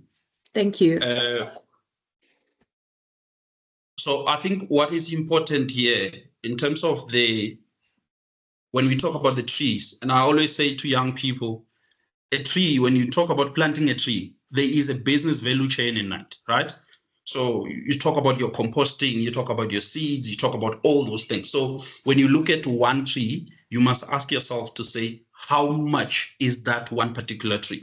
Like I just indicated, the department is currently now driving a program where they are planting 10 million trees in South Africa. One thing that the minister or the deputy minister who is leading this, Benny Swart, she is pushing small enterprises to be involved from the NESAR perspective. So if you are able to position yourself, go and propagate as many trees as possible, and be able to even start from the seedlings. The department is open. She's now pushing that she wants to plant 1 million trees on the 16th of June. That's a program where she wants to do. She wants to plant all 1 million trees in one day. And these trees, now where they are, they do not even know where they're going to get them. So there is an opportunity for young people to be able to ensure that they come in and feed into this drive that is led by government. But beside that, we must also, as young people, when we start our businesses, create the demand. And for us to create the demand is to be able to come with trees that will have some sentimental values to the people that you are selling to them, but also solving a certain problem. There's trees that are obviously for shade, but others for fruits, others for medical reasons. So you need to know, if you are saying you want to participate in a planted tree campaign, you need to be able to tell us, what is it that these trees that you're bringing to us will be able to add in our lives? And if you're able to do that, we can buy a tree by any amount, as long as you're able to sell it and give us the reasons that that tree will be able to solve in our lives. Thank you so much, Talipani. I feel like I should have consulted you before I started my gardening project, because now I don't know why I bought the roses in my garden, besides the fact that they're beautiful. I think I should have, I'll be contacting you just for some advice around that. But thank you so much for sharing that. And I'd just like to tell everybody that I know we have some time constraints today, but the organization and Youth4Impact will be having other workshops where we're delving deeper into these topics. So please also come back for those events that we'll be hosting later on. I'm going to swiftly move along to our next speaker, who is Miss Bernice Reiters. She is an HR strategist and managing director of DBD Solutions, and she'll be talking to us about youth career guidance and development. Look, she's so ready. Thank you so much, Bernice. Thank you so much, Relo, and Flo, for giving me this opportunity today, and lovely to meet everyone. I hope everybody can hear me clearly. So yeah, I don't want to take so much time. I know everybody, we have the time constraints, so I'm just gonna quickly introduce myself. So as Rela was saying, I'm an HR practitioner, and our business actually plays a HR partnership role with organizations, and where we do training and development, and as well, I'm very passionate about youth unemployment and training, especially women entrepreneurship, where we basically partner with quite a few organizations and implement this women entrepreneurship programs, and as well for youth. Can you just move to the next slide for me, Fulu? Thank you.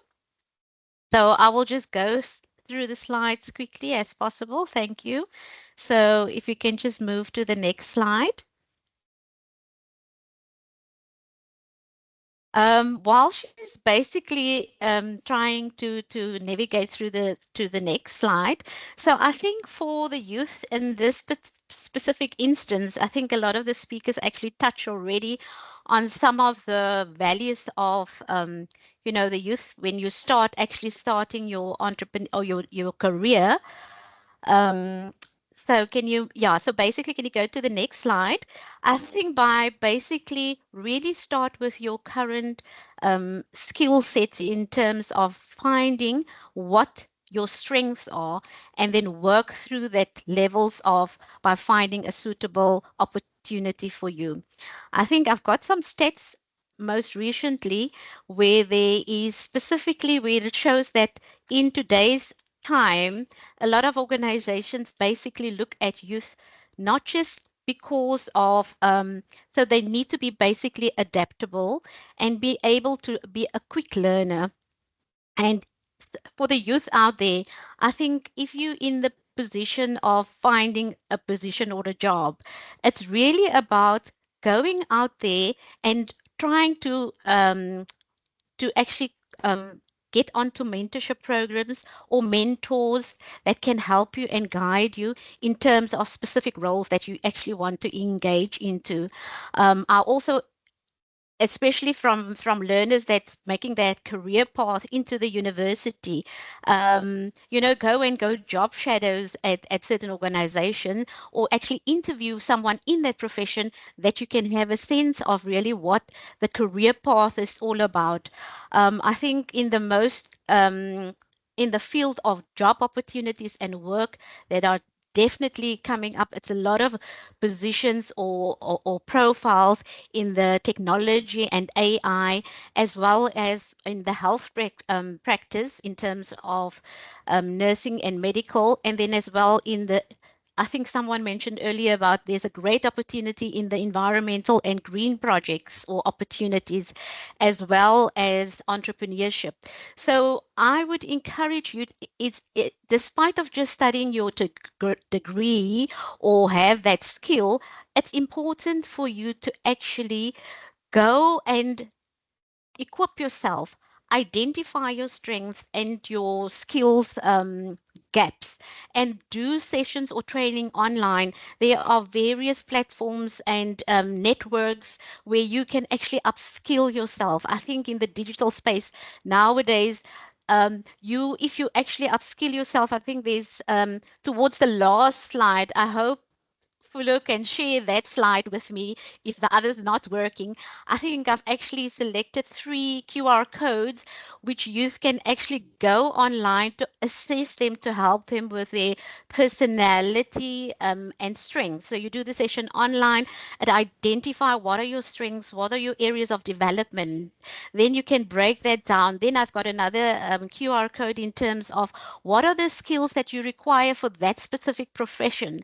Then it will give you a list. Then it will also give you some courses that are available online, and do it in your own time and get a certification for that.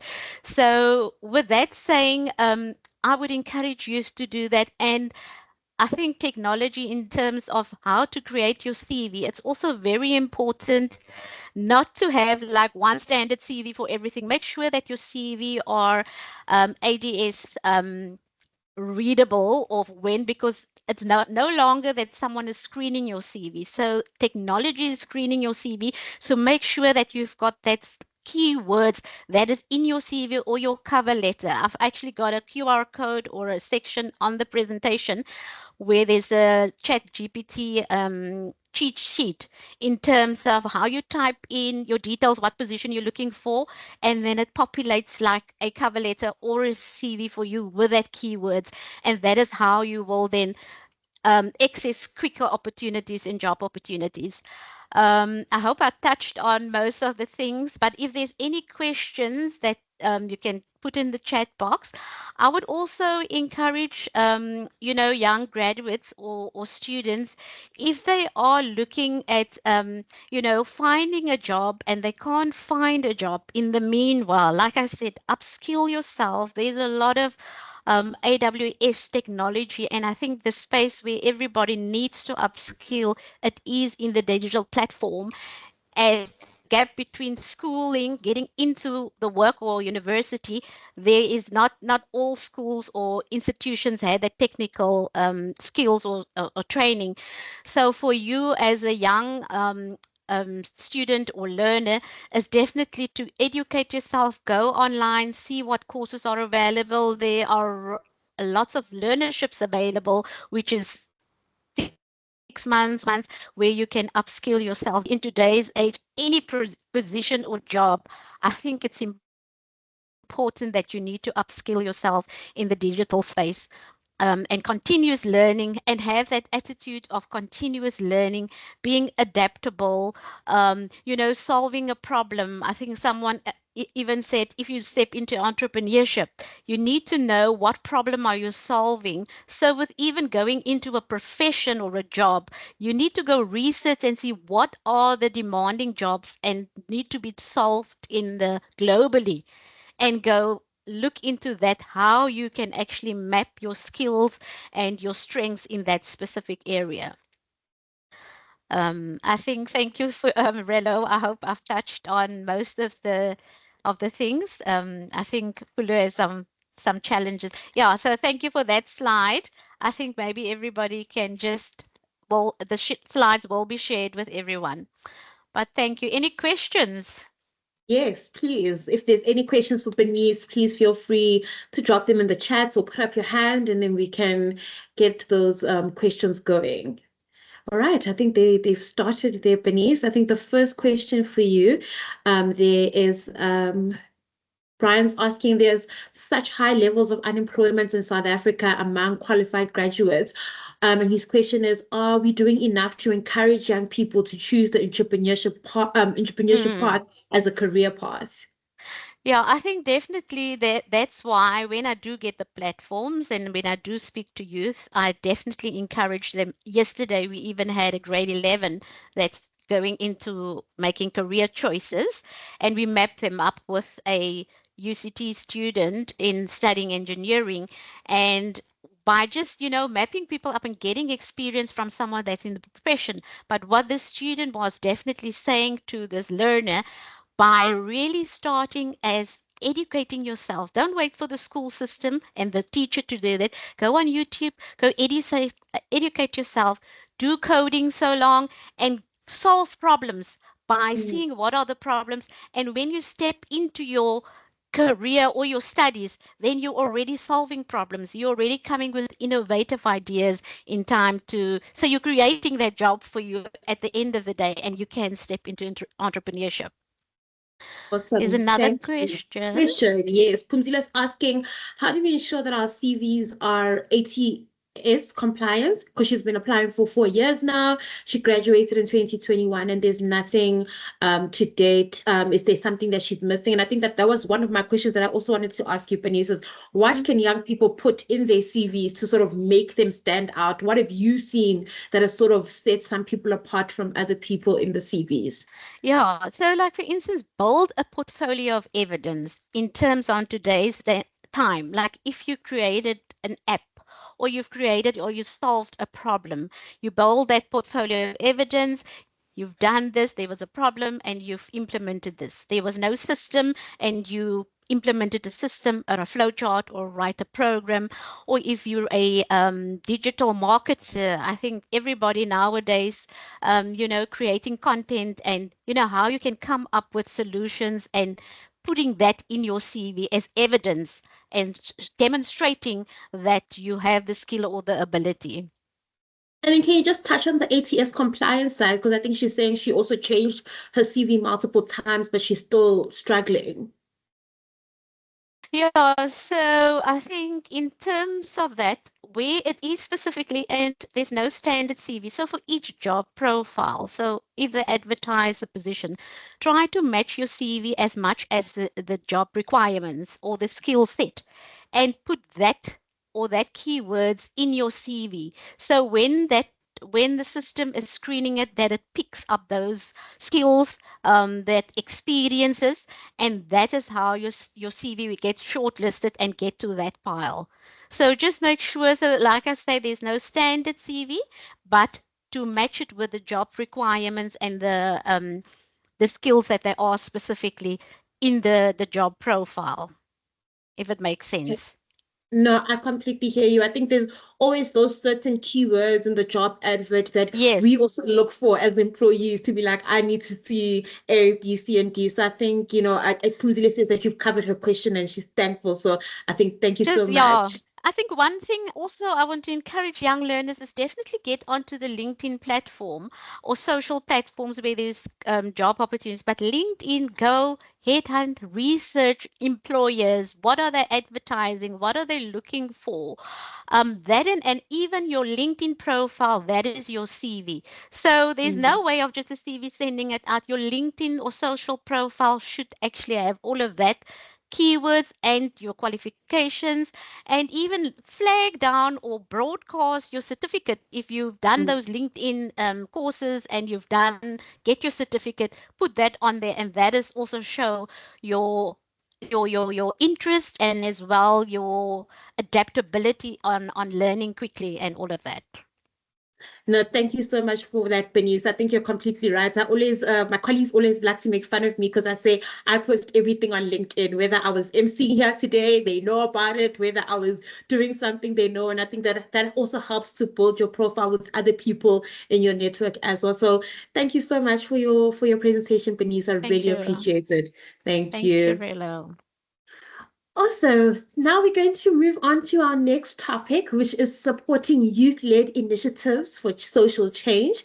And this will be presented by Mrs. Palesa Kubu, who is the founder and CEO of Basadi Pili Skills Development Training. It will also be presented by Mr. Arthur Mexico, who's a social entrepreneur and business coach. And last but not least on this panel will also be Faith Makubedu, who is the founder of Faith Nonlebo Makubedu Foundation. So I will kick it off with Palesa.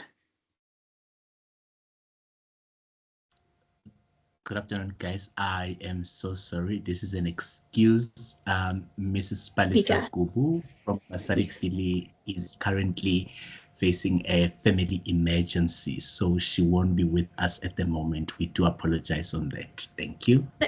Thank you so much, Chilani, and we are wishing her many prayers and safety for her family. So I will then move over to Arthur.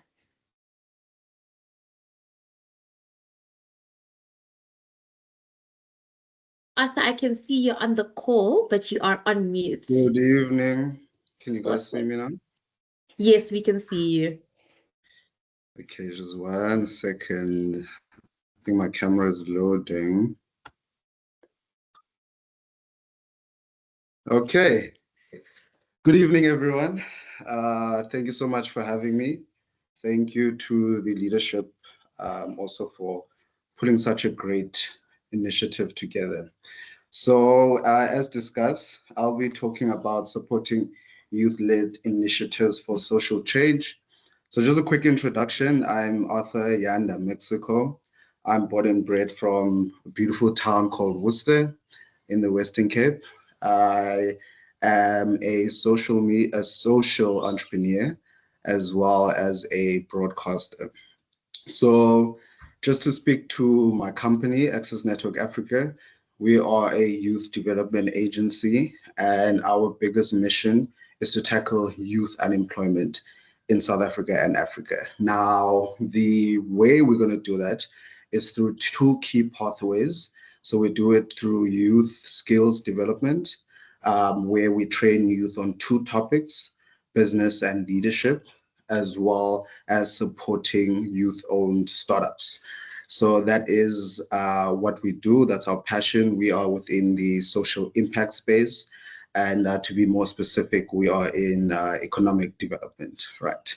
Now, what I wanted to speak about before I start, I'm sure we all have a good understanding of the concept of social entrepreneurship by now, but just to make sure we're all aligned, social entrepreneurship is basically two things that I love the most, right? Making money at solving social issues within the communities of Africa, right? Does that not sound like a great thing to be doing on a day-to-day? So that's what social entrepreneurship does. The world, as you know, has changed slowly to an approach that is less based only on profit, but that also includes people and planet. And with us living in a continent that is faced with many social issues, it is one of the most important spaces right now in efforts to transform Africa and to improve the economic conditions in Africa. Now, I wanted to speak about a few important stats that you guys might know. So currently, the youth unemployment rate in South Africa is 59%, around there, but I believe it's way higher. And the average in Africa is around 12.7%. Now, the issue that we're dealing with further to that is that the economy, as well as education institutions, are unfortunately not providing enough jobs to meet the needs and the demand of youth who are entering the job market or who would love to enter the job market. And that puts a further weight and impact on other social issues such as poverty, food security, and many more. Right. Now, I would like to ask a question to everyone, right? In considering such an alarming stat, what I'm interested to know is, and you guys can comment in the chat section, do you see an opportunity or do you see an obstacle? Right. Now, what I see is an opportunity. I see a space that has been untapped and that has a lot of potential to improve, and a space that is very important for youth to be involved in. Now, one of the biggest things that I advocate for is innovation, right? Innovation is what in our programs that we implement, our biggest mission is to train young Africans to be problem solvers, right? So we need to create problem solvers. We need to create young leaders who are good at critical thinking. And we employ many techniques and tools at our disposals to invoke innovation within young people, right? A lot of our programs have aspects of design thinking, as you know, is an excellent tool to be used for problem solving. We also have multiple other tools that we implement, like business coaching, life coaching, to ensure that there's a overall aspect that is put into a young leader to make sure that they are fit enough to solve the very pressing issues that we sit with. Now, the reason why social impact is one of the most effective ways to tackle youth unemployment in Africa is that it invokes the spirit of us creating businesses that, like I mentioned earlier on, do not only gain profit, right, but businesses that also solve issues in our community. We have this amazing opportunity to, like any other industry in business, where you come in and you ensure that there's a need. There is no bigger need than social issues being met in Africa and in any country in Africa. We have the opportunity to, because we share so many common challenges, to unite and be able to share ways in which we can go forward. Now, that is why it's important for us to have platforms such as these, because as you know, we can only go far together.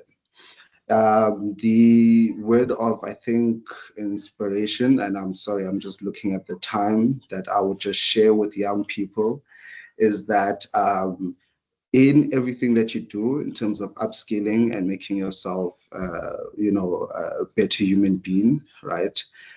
For me, there is no more important thing than being able to problem solve, right?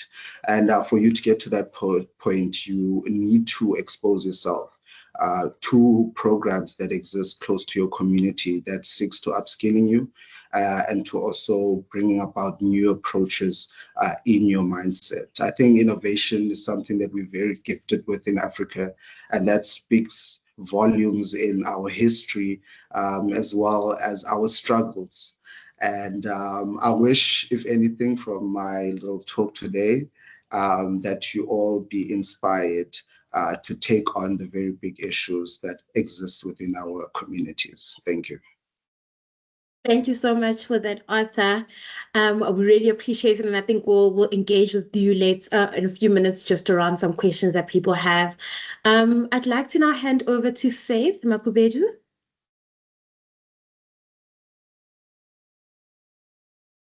Is Faith with us today? Hi, Faith. There we go. Over to you. You are on mute if you are talking.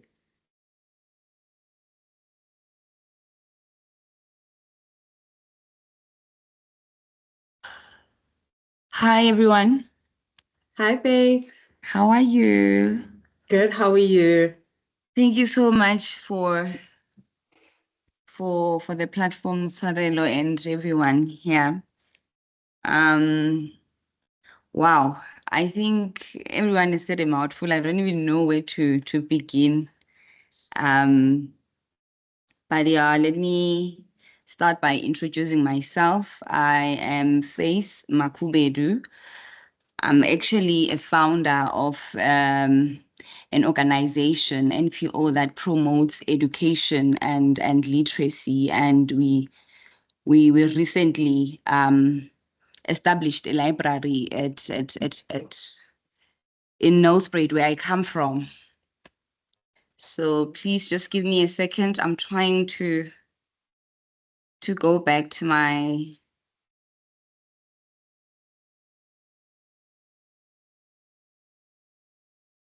the topic that I've been given to tackle about supporting youth-led initiatives for social change.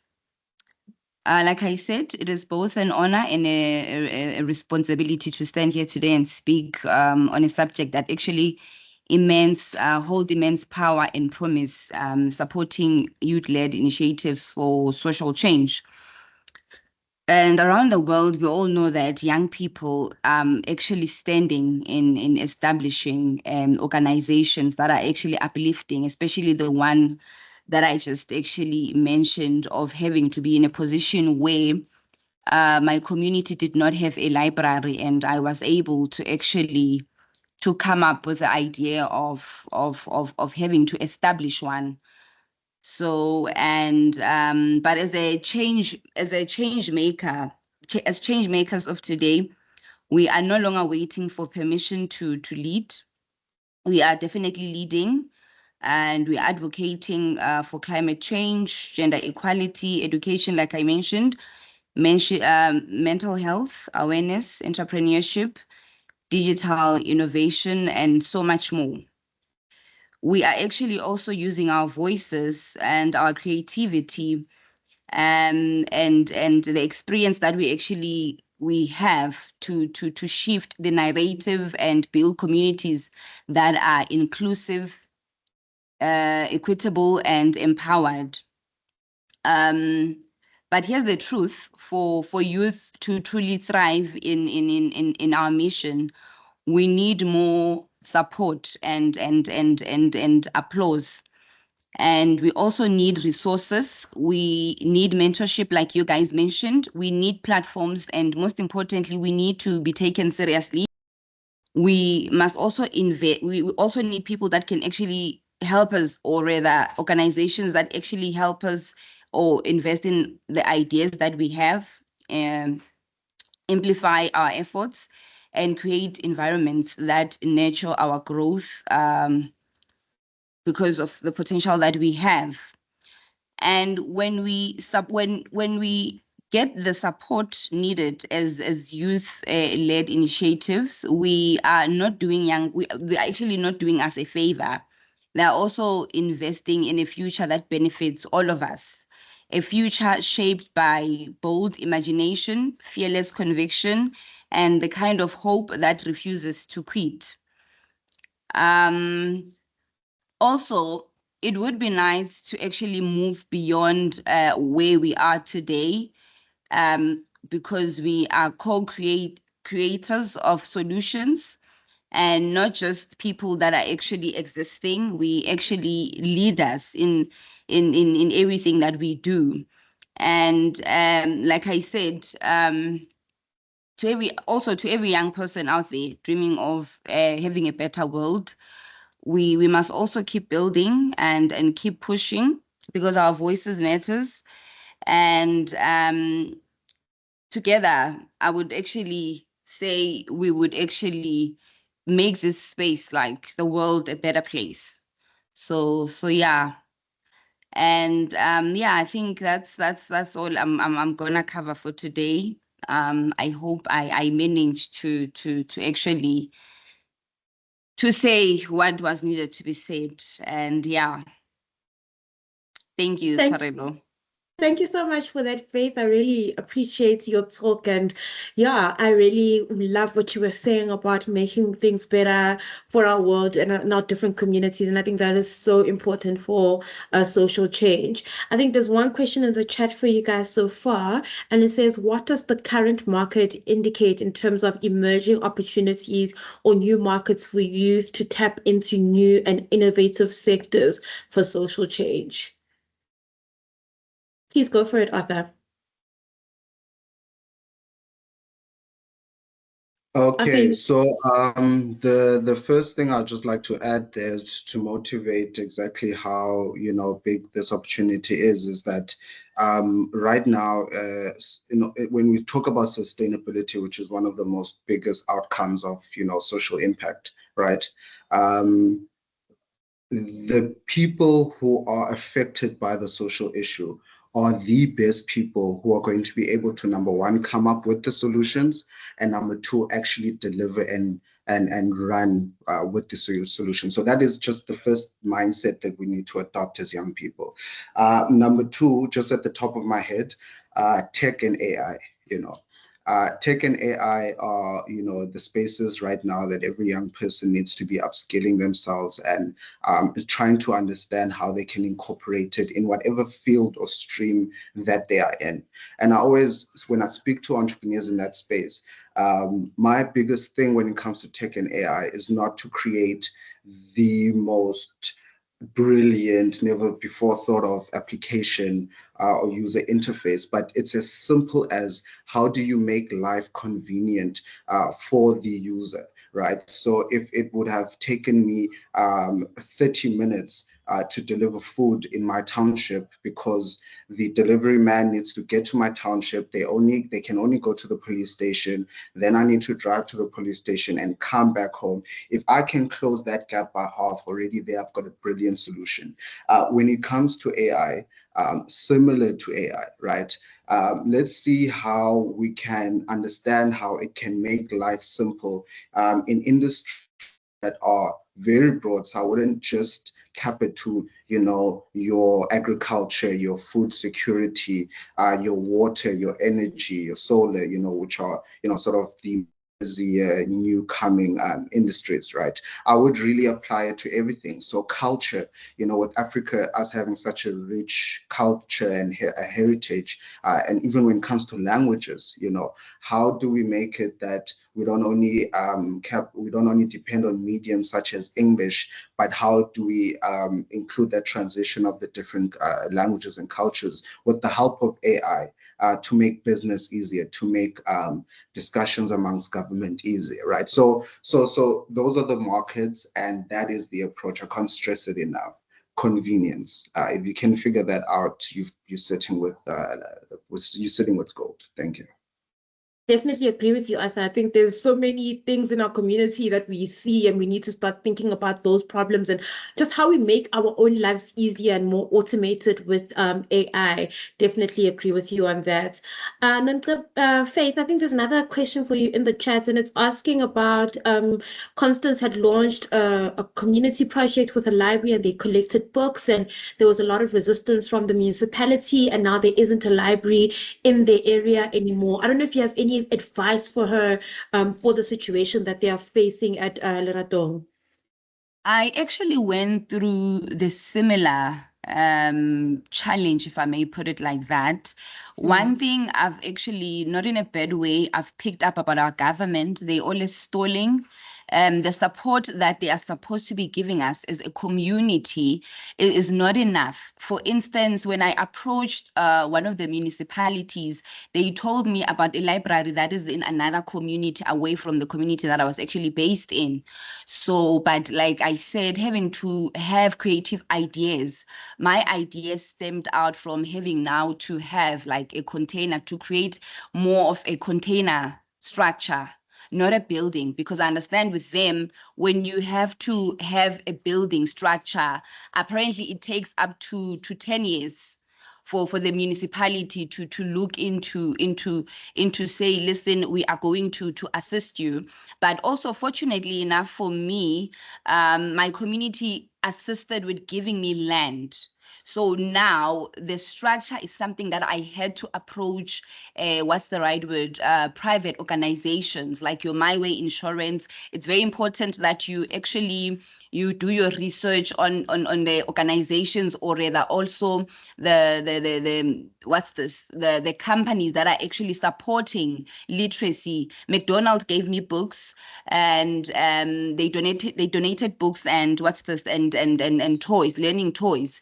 And then My Way donated a container. And I'm also having another organization that is actually a private institution that is willing to donate another container. So the structure is not a structure of a building, it's a structure of a container that I thought would actually make sense, since we live in times of, not having to be, not necessarily like we live in innovative times, if I may put it like that. So yeah, so I hope I managed to answer Constance, but we can actually also have a chat on the side and see how we can also collaborate, because I strongly believe that collaboration is key.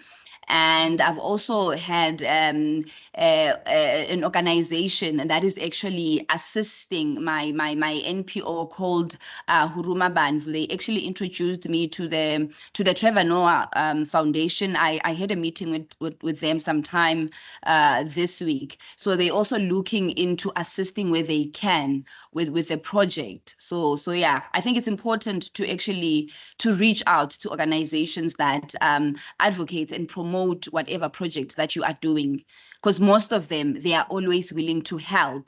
Even though they're not going to give you like money, they can actually get you the stuff that you will be needing, for the project like you have. So yeah, the municipality, honestly, they do not come to play, unfortunately. Yeah. No, thank you so much for that advice. I think Arthur wants to add on to that. Sorry, just a quick add on there. One of the big tasks that we have at Access Network Africa is saying, how can we further capacitate the already existing resources within our community, which back to the question that is, sort of what's happening. So what my advice would be when it comes to municipality, I would advise that you have a narrow focus on two relationships. The first thing that you could already do this coming week is to basically put together signatures for community members that are close in that radius where you would want to basically set up your mobile library or your permanent library. And with that, it needs to clearly explain that it is an interest of the community and there is a need. It doesn't have to be more than 50, right? And then there are two departments that I would advise you narrow down on. The first one being community services, and the second one, not a department, but more for accountability, the counselor that is in charge of that ward, right? But with both leading the conversation to say that you have the tools and resources. You've got advice now that was given, of where you can further build what you have on, but purely from them, what you are asking from them is for them to support, right? So coming with that approach, you'll see a big difference within their attitude as well. Thank you. Thank you so much. Thank you, Arthur and Faith. And I think I'm going to echo what Arthur was saying around the ward counselor. I think if you're facing a lot of difficulties, the best person to talk to is your ward counselor. That person is in charge of your area and they should be able to give you the most information. And I also love what Faith was talking about having a container or even getting a mobile library, because at least that you can move it around and it's not fixed in one place. And if something happens in one area, you're not losing that mobile library because you can move it somewhere else. So Constance, we're wishing you the best with your project as well. All right, I think we are at our final topic for this afternoon. I think it's a topic that most of the speakers have been touching on throughout this afternoon, and the topic is entrepreneurship and business support. And this will be presented by three immaculate speakers today as well. So the first one is Joseph Reitzes. He is the CEO of the Business Associate. Then we have Sibe Mokonyane, and she is the founder and director of Nati Rocks Royal Empire. And then we have Mr. Tulani Nhlapo, who is the founder and managing director of Umcebo Brands. So Joseph, I think I will start off with you. Right. Just indicate to me if you can hear me. Clear. We can see you and hear you perfectly. Right. Relo, and I just want to congratulate Fully and the board for really launching this platform. I think it's a wonderful platform. I think the topics chosen very relevant, and it gives me really hope for the future, specifically when it comes to the youth. And I think for my 5 slides that I will talk about, and I promise it's not going to be long. It's going to be within the 5 minutes, but I think for me it's about the whole thing that I wanted to engage this afternoon is how do we integrate youth entrepreneurs in supply chains and customer networks? And given my background coming from corporate South Africa, and knowing that there's a huge disconnect, specifically if you just look at some of the facts that's been around, according to SETFA, of the registered business, only approximately 20% is youth owned. If you look at how skewed the economy is in South Africa, our experience is less than 5% is owned by blacks. So I can just wonder, I don't think I've seen any research yet been done of the magnitude of how many youth is actually relatively owners of the economy in South Africa. Guess is if blacks are only owning less than 5%, we may end up at an alarming figure of less than 1% of the youth. And that's why the business case is actually much more important that we need to focus on. But I think we start to see a shift, and I think it's important. Everybody was speaking about the pain that customers experience and where we come from. If you do not have a customer, you do not have a business. So it's important that one needs to be able to look. There's a shift happening, specifically in how people are doing business and how customers engage with people. And it's no wonder the Toyota executive at one of the supply diversity events made the following statement, and I open the quote: "We need to ask ourselves, who is our supplier of the future? And how can we develop our supplier of the future to partner with us?" He's underscoring the point that if you've been a supplier in the last year, you may not be our supplier of the future because everything is changing. Think about just if we look at vehicles, if ever wondered that our mode of traffic might not be on the road but in the air. So here's the thing that I wanted to be able to focus on is, and everybody was speaking about that. My point I want to make, and this is hugely directed at any supplier. Remember, and we use in my business, we always says a supplier is a painkiller. It only comes to mind when somebody's got a pain. So entrepreneurship is about solving problems for other people. So if you can locate the problem and looking at an industry or even an evolving industry, you need to be able to ask yourself what pain is being experienced, what problems needs to be solved, what is the need, or how do I create a need? And I liked what I think earlier on in climate change, I think it was one of the speakers, he said that we need to be able to create the demand. And that is for me the most important thing about making sure that we do create that demand, because the whole dynamic, the conundrum in supply chain is matching demand with supply or matching supply with demand. And here's the dilemma.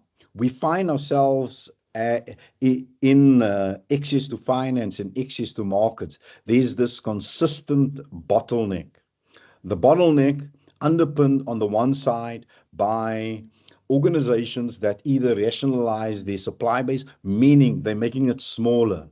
So they don't do more business with a lot of suppliers. They want to do business with few suppliers that they can manage.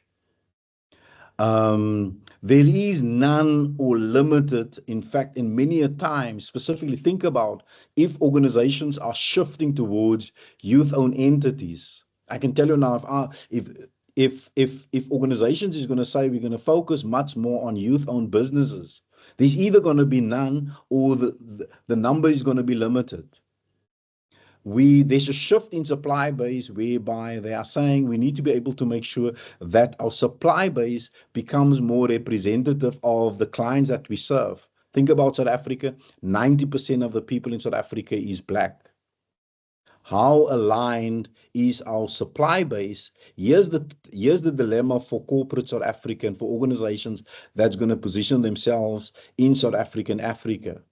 The next generation of youth that is coming through the mold is going to start asking the question, how transformed is your supply base?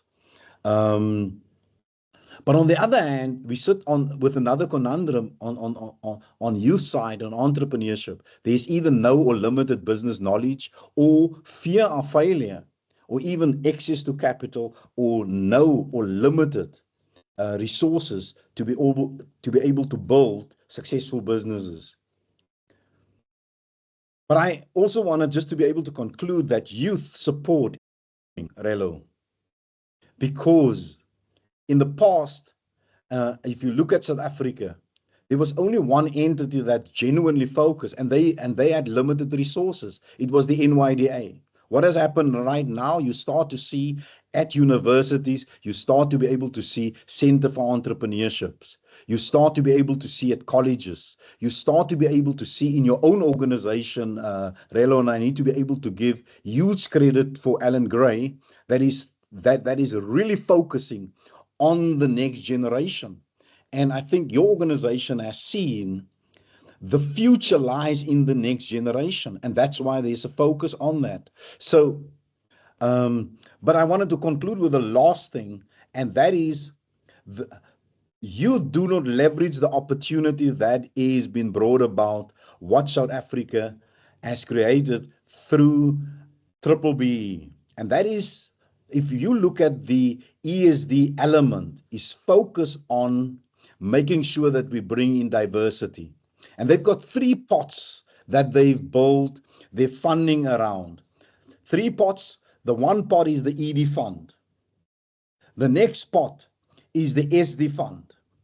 But the most important pot that I firmly believe in is the pot where organizations need to set aside spend for designated groups. And when we talk about designated groups, where does the youth fit in? The youth fit right in there with disabled, right in there with women-owned, right in there with veterans. So there's a place. The problem that we see is that we're not actually seeing that organizations is making the shift. And this is where I want to be able to see the youth voice needs to be raised in the same way that women started to raise, because you start to be able to see tenders is asking for women-owned entities. Why not ring fence it for youth-owned entities? So in essence, Relo, I think that's my 5 minutes. I hope I will gladly share my slides with you. I think there's more in the slides, and please connect with me. We are very passionate. In fact, if I can conclude, my organization, 99% is owned by youth. I'm the oldest person in my organization because I believe in the next generation. Thank you so much for that, Joseph. We really appreciate it. And thank you for the shout out to Alan Gray. There is a lot of work that they're doing with young people. So thank you for that. And I think that's such a important thing to note, guys. There are so many organizations doing different things in the youth space. It's no longer just the NYDA. So do your research and go out there. There's certain funds that SEPA and CEDA and ITC have that are also just dedicated just to youth. So make sure you're doing your research and going out there to get the information. Thank you so much, Joseph. I will now be handing over to Sibe Makonyana, who is the founder and director of Natty Rocks Royal Empire. Sibe? Hi. Thank you so much. Am I audible? Yes, you are. Thank you. Awesome.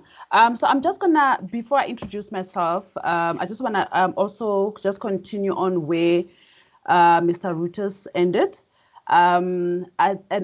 What is this? The report, the stats in regards to the registered business for young people is actually standing at 57%. This is the report that I got from NYDA. And the deregistered businesses are actually standing on 75%. So there's actually a lot of businesses that are in the process of being deregistered.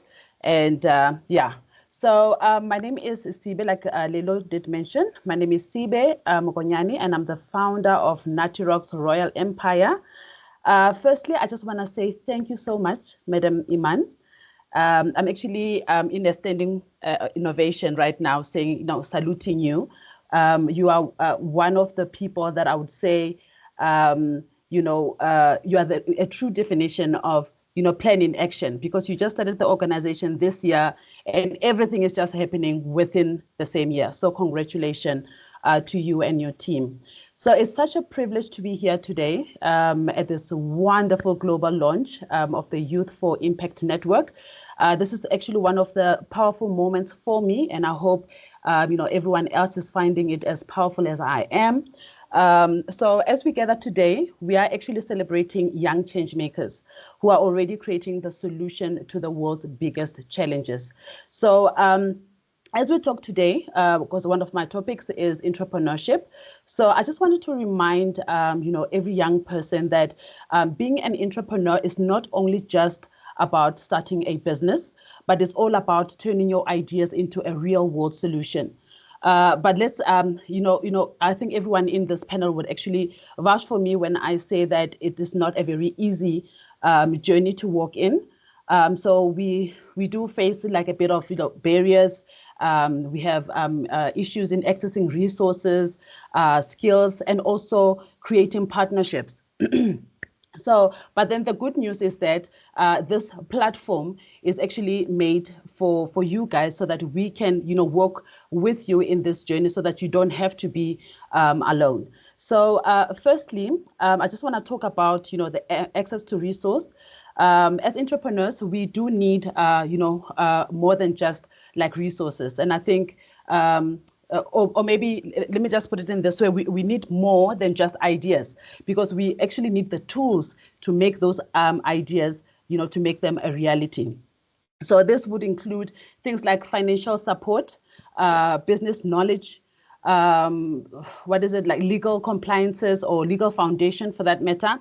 As we all know that many of us or young people out there are struggling with this, because we know that they have tried everything to actually get their ideas out there and actually, have a proper foundation for them to actually execute their ideas. So at Natty Rocks is actually a compliance business. So we focus on helping young entrepreneurs to get their business, started up properly, where, when it comes to registering your companies, managing your taxes and ensuring that you actually comply with the law. We guide you through all these important steps. So we don't just, take your details and then register. We actually take you through the steps and explain to you the importance of actually keeping all of those compliances in order. So when you have, because I believe that when you have the right way, or when you have started your business the legal way, and then you that will actually help you access, your financial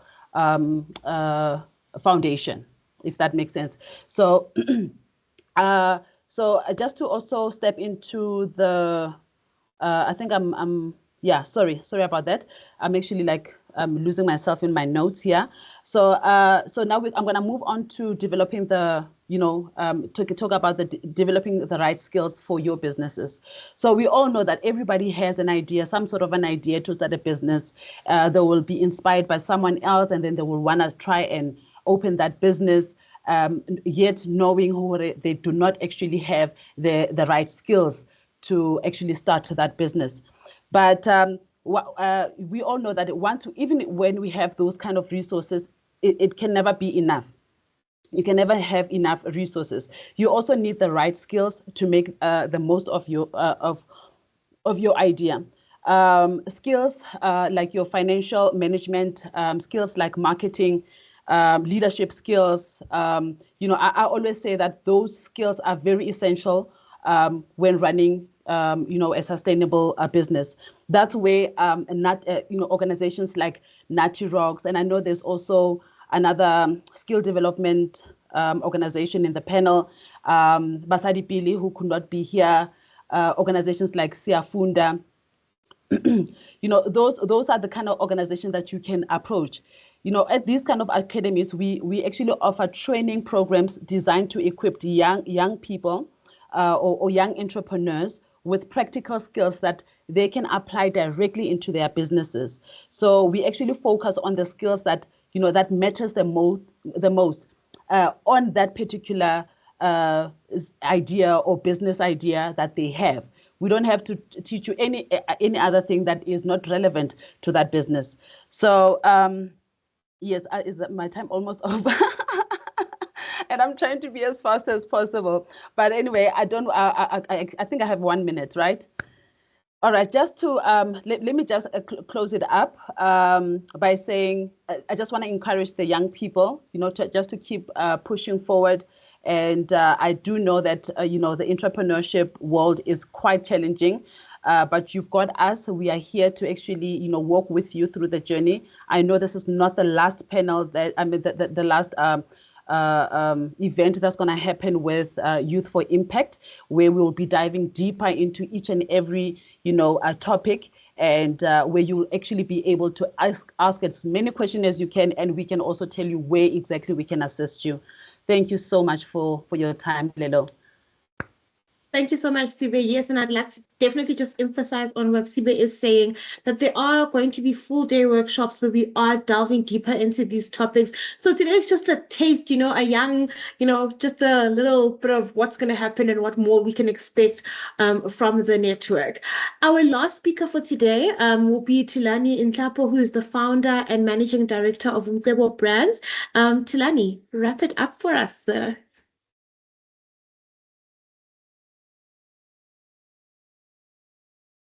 Good afternoon, ladies and gentlemen. Thank you so much for the opportunity. May I kindly please switch off my camera? I believe everyone has seen me. I know they say save the best to the last, or save the last for the best. So my name is Thulani Nhlapo from Youth4Impact Brands. Thank you so much for the opportunity, Iman. I really appreciate it. I believe everyone has covered a lot. You guys have covered a lot, most of important factors that we need as entrepreneurs. And I believe in all about telling a story, because entrepreneurs, it's all about telling a story, how it all started, how your journey has started. But the most important thing is your mindset, because you cannot go and say, I'm going to start my own business without a mindset shift, because you need to shift your mind from where you are to the next level.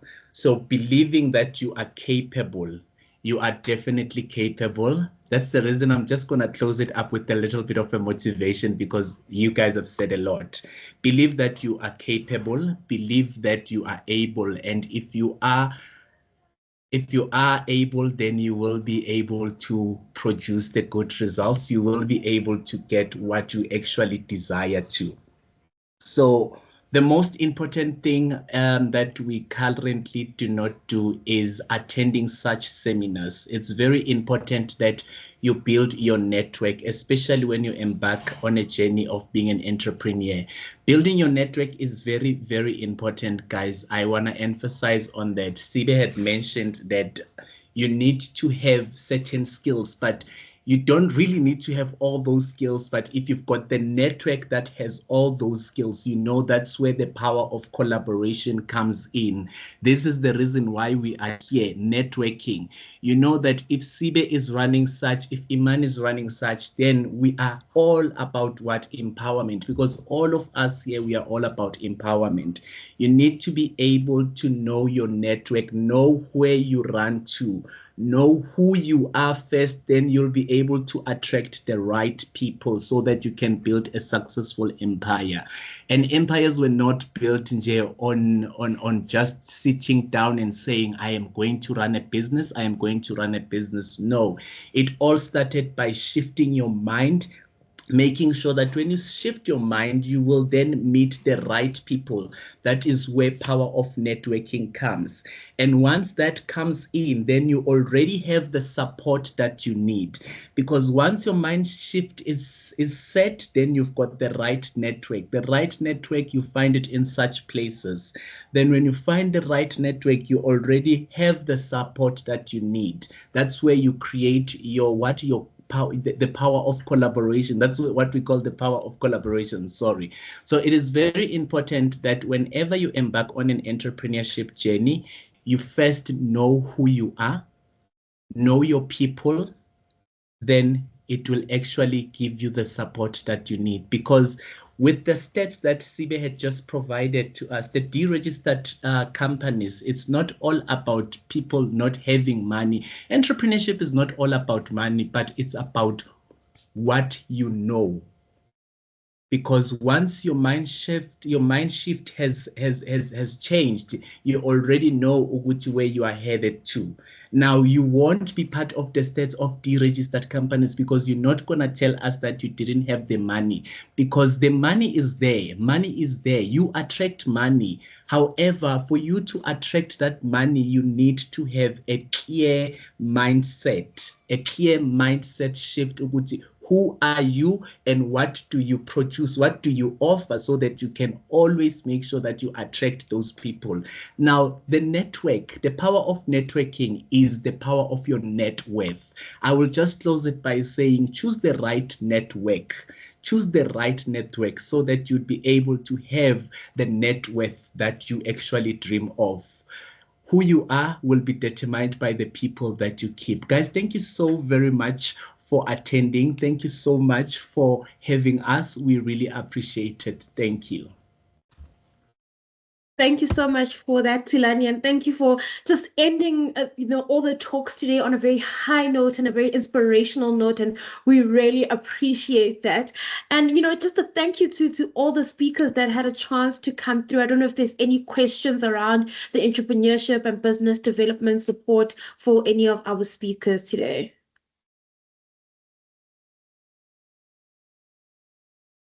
Okay, maybe I will just just start with my own question. I think there's a lot of young people who are scared to sort of leave their jobs in this economy to start a business. So I'd just like to ask from the panel, what kind of advice would you give someone who's trying to move from corporate or from a job into entrepreneurship? If I can maybe respond to that. Yes, please. Relo, yeah. Look, I was one of those gentlemen that made the shift from corporate to entrepreneurship. And I must say, one of the things is you need to be able to make a calculated risk. Remember, here is where many of my peers have failed. The big thing is, if you leave a job which is high paying or is paying you, remember, you are leaving one job. Think about it. If you would have applied for another job, you would have, number one, if you were happy, and if you are moving to a next job, you move with the expectation to make more. Now, many people do not do the necessary homework first. What I would recommend is, if you've got a side hustle, you work that business on the side and you develop that business until a point where you firmly believe. And because I'm an accountant, I use one criteria. My business need to be able to at least have 3 months of salary that I'm earning in the corporate in that business. Because if I would have made the choice and move without that cushion, it is reckless. So one needs to be able to really do your homework, assess before you really make that move.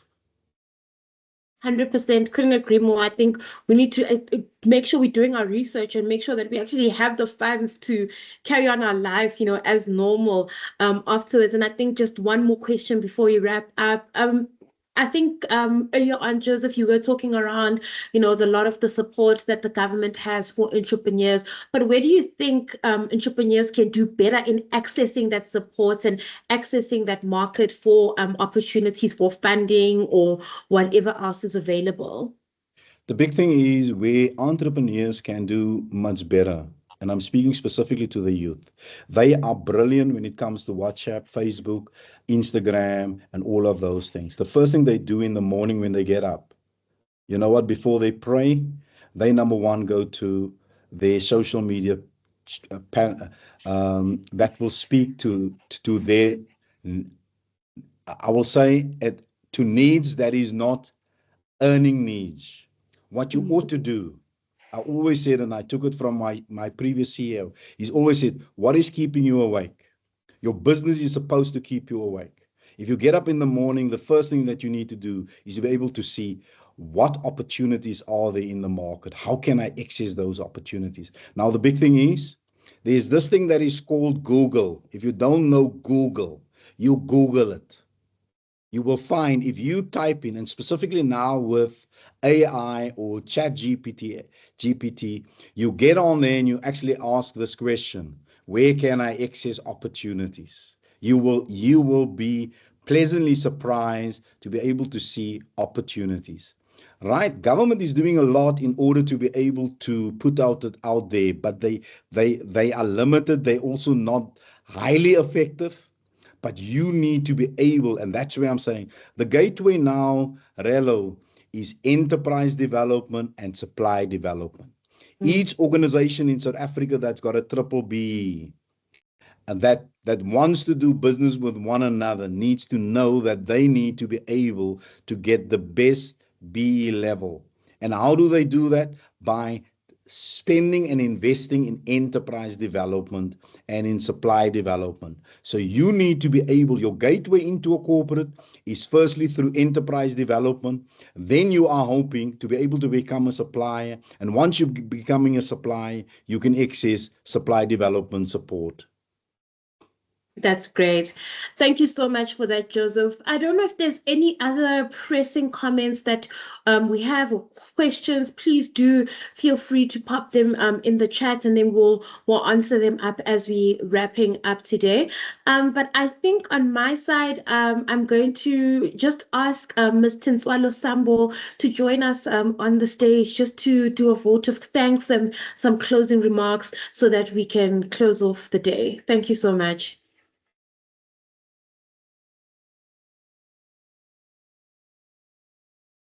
Tinswalo? Thank you. Good afternoon. Thank you so much, Relo. Ladies and gentlemen, as we bring this insightful and engaging webinar to a close, I would like to extend our sincere gratitude to the founder and executive director, Fulu, the program director, Relo, and the following organizations for their valuable support and participation.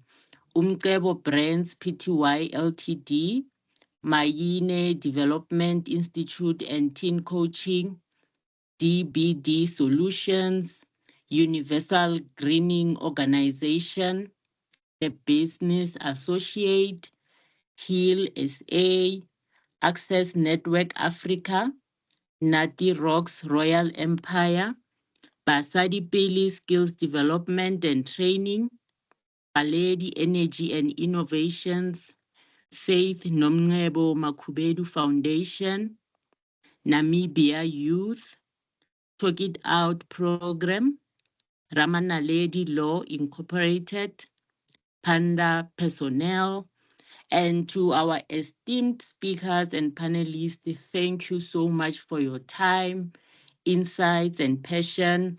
Your contributions have made today's session truly meaningful and impactful. And also to our attendees, we appreciate your engagement, thoughtful questions, and active participation. Your presence has really played a vital role in the success of this event. And also a special note goes to our board members, the directors, the organizing team. Thank you so much for your dedication and seamless coordination behind the scenes. And as we move forward, ladies and gentlemen, let's take the ideas and the inspiration that was shared today and turn them into action. Let us stay connected, motivated, and continue in making a difference in our communities and beyond. Once again, thank you very much and have a wonderful day.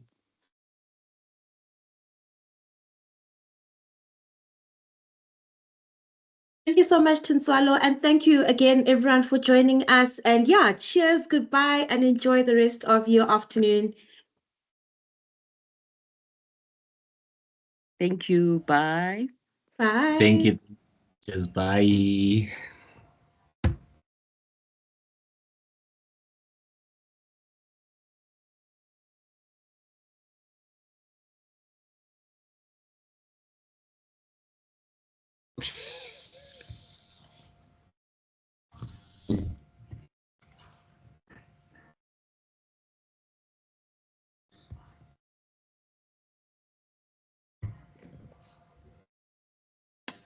Bye, Thelma. Bye, Penise. Bye, Bangani. Bye, Tabang.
Bigay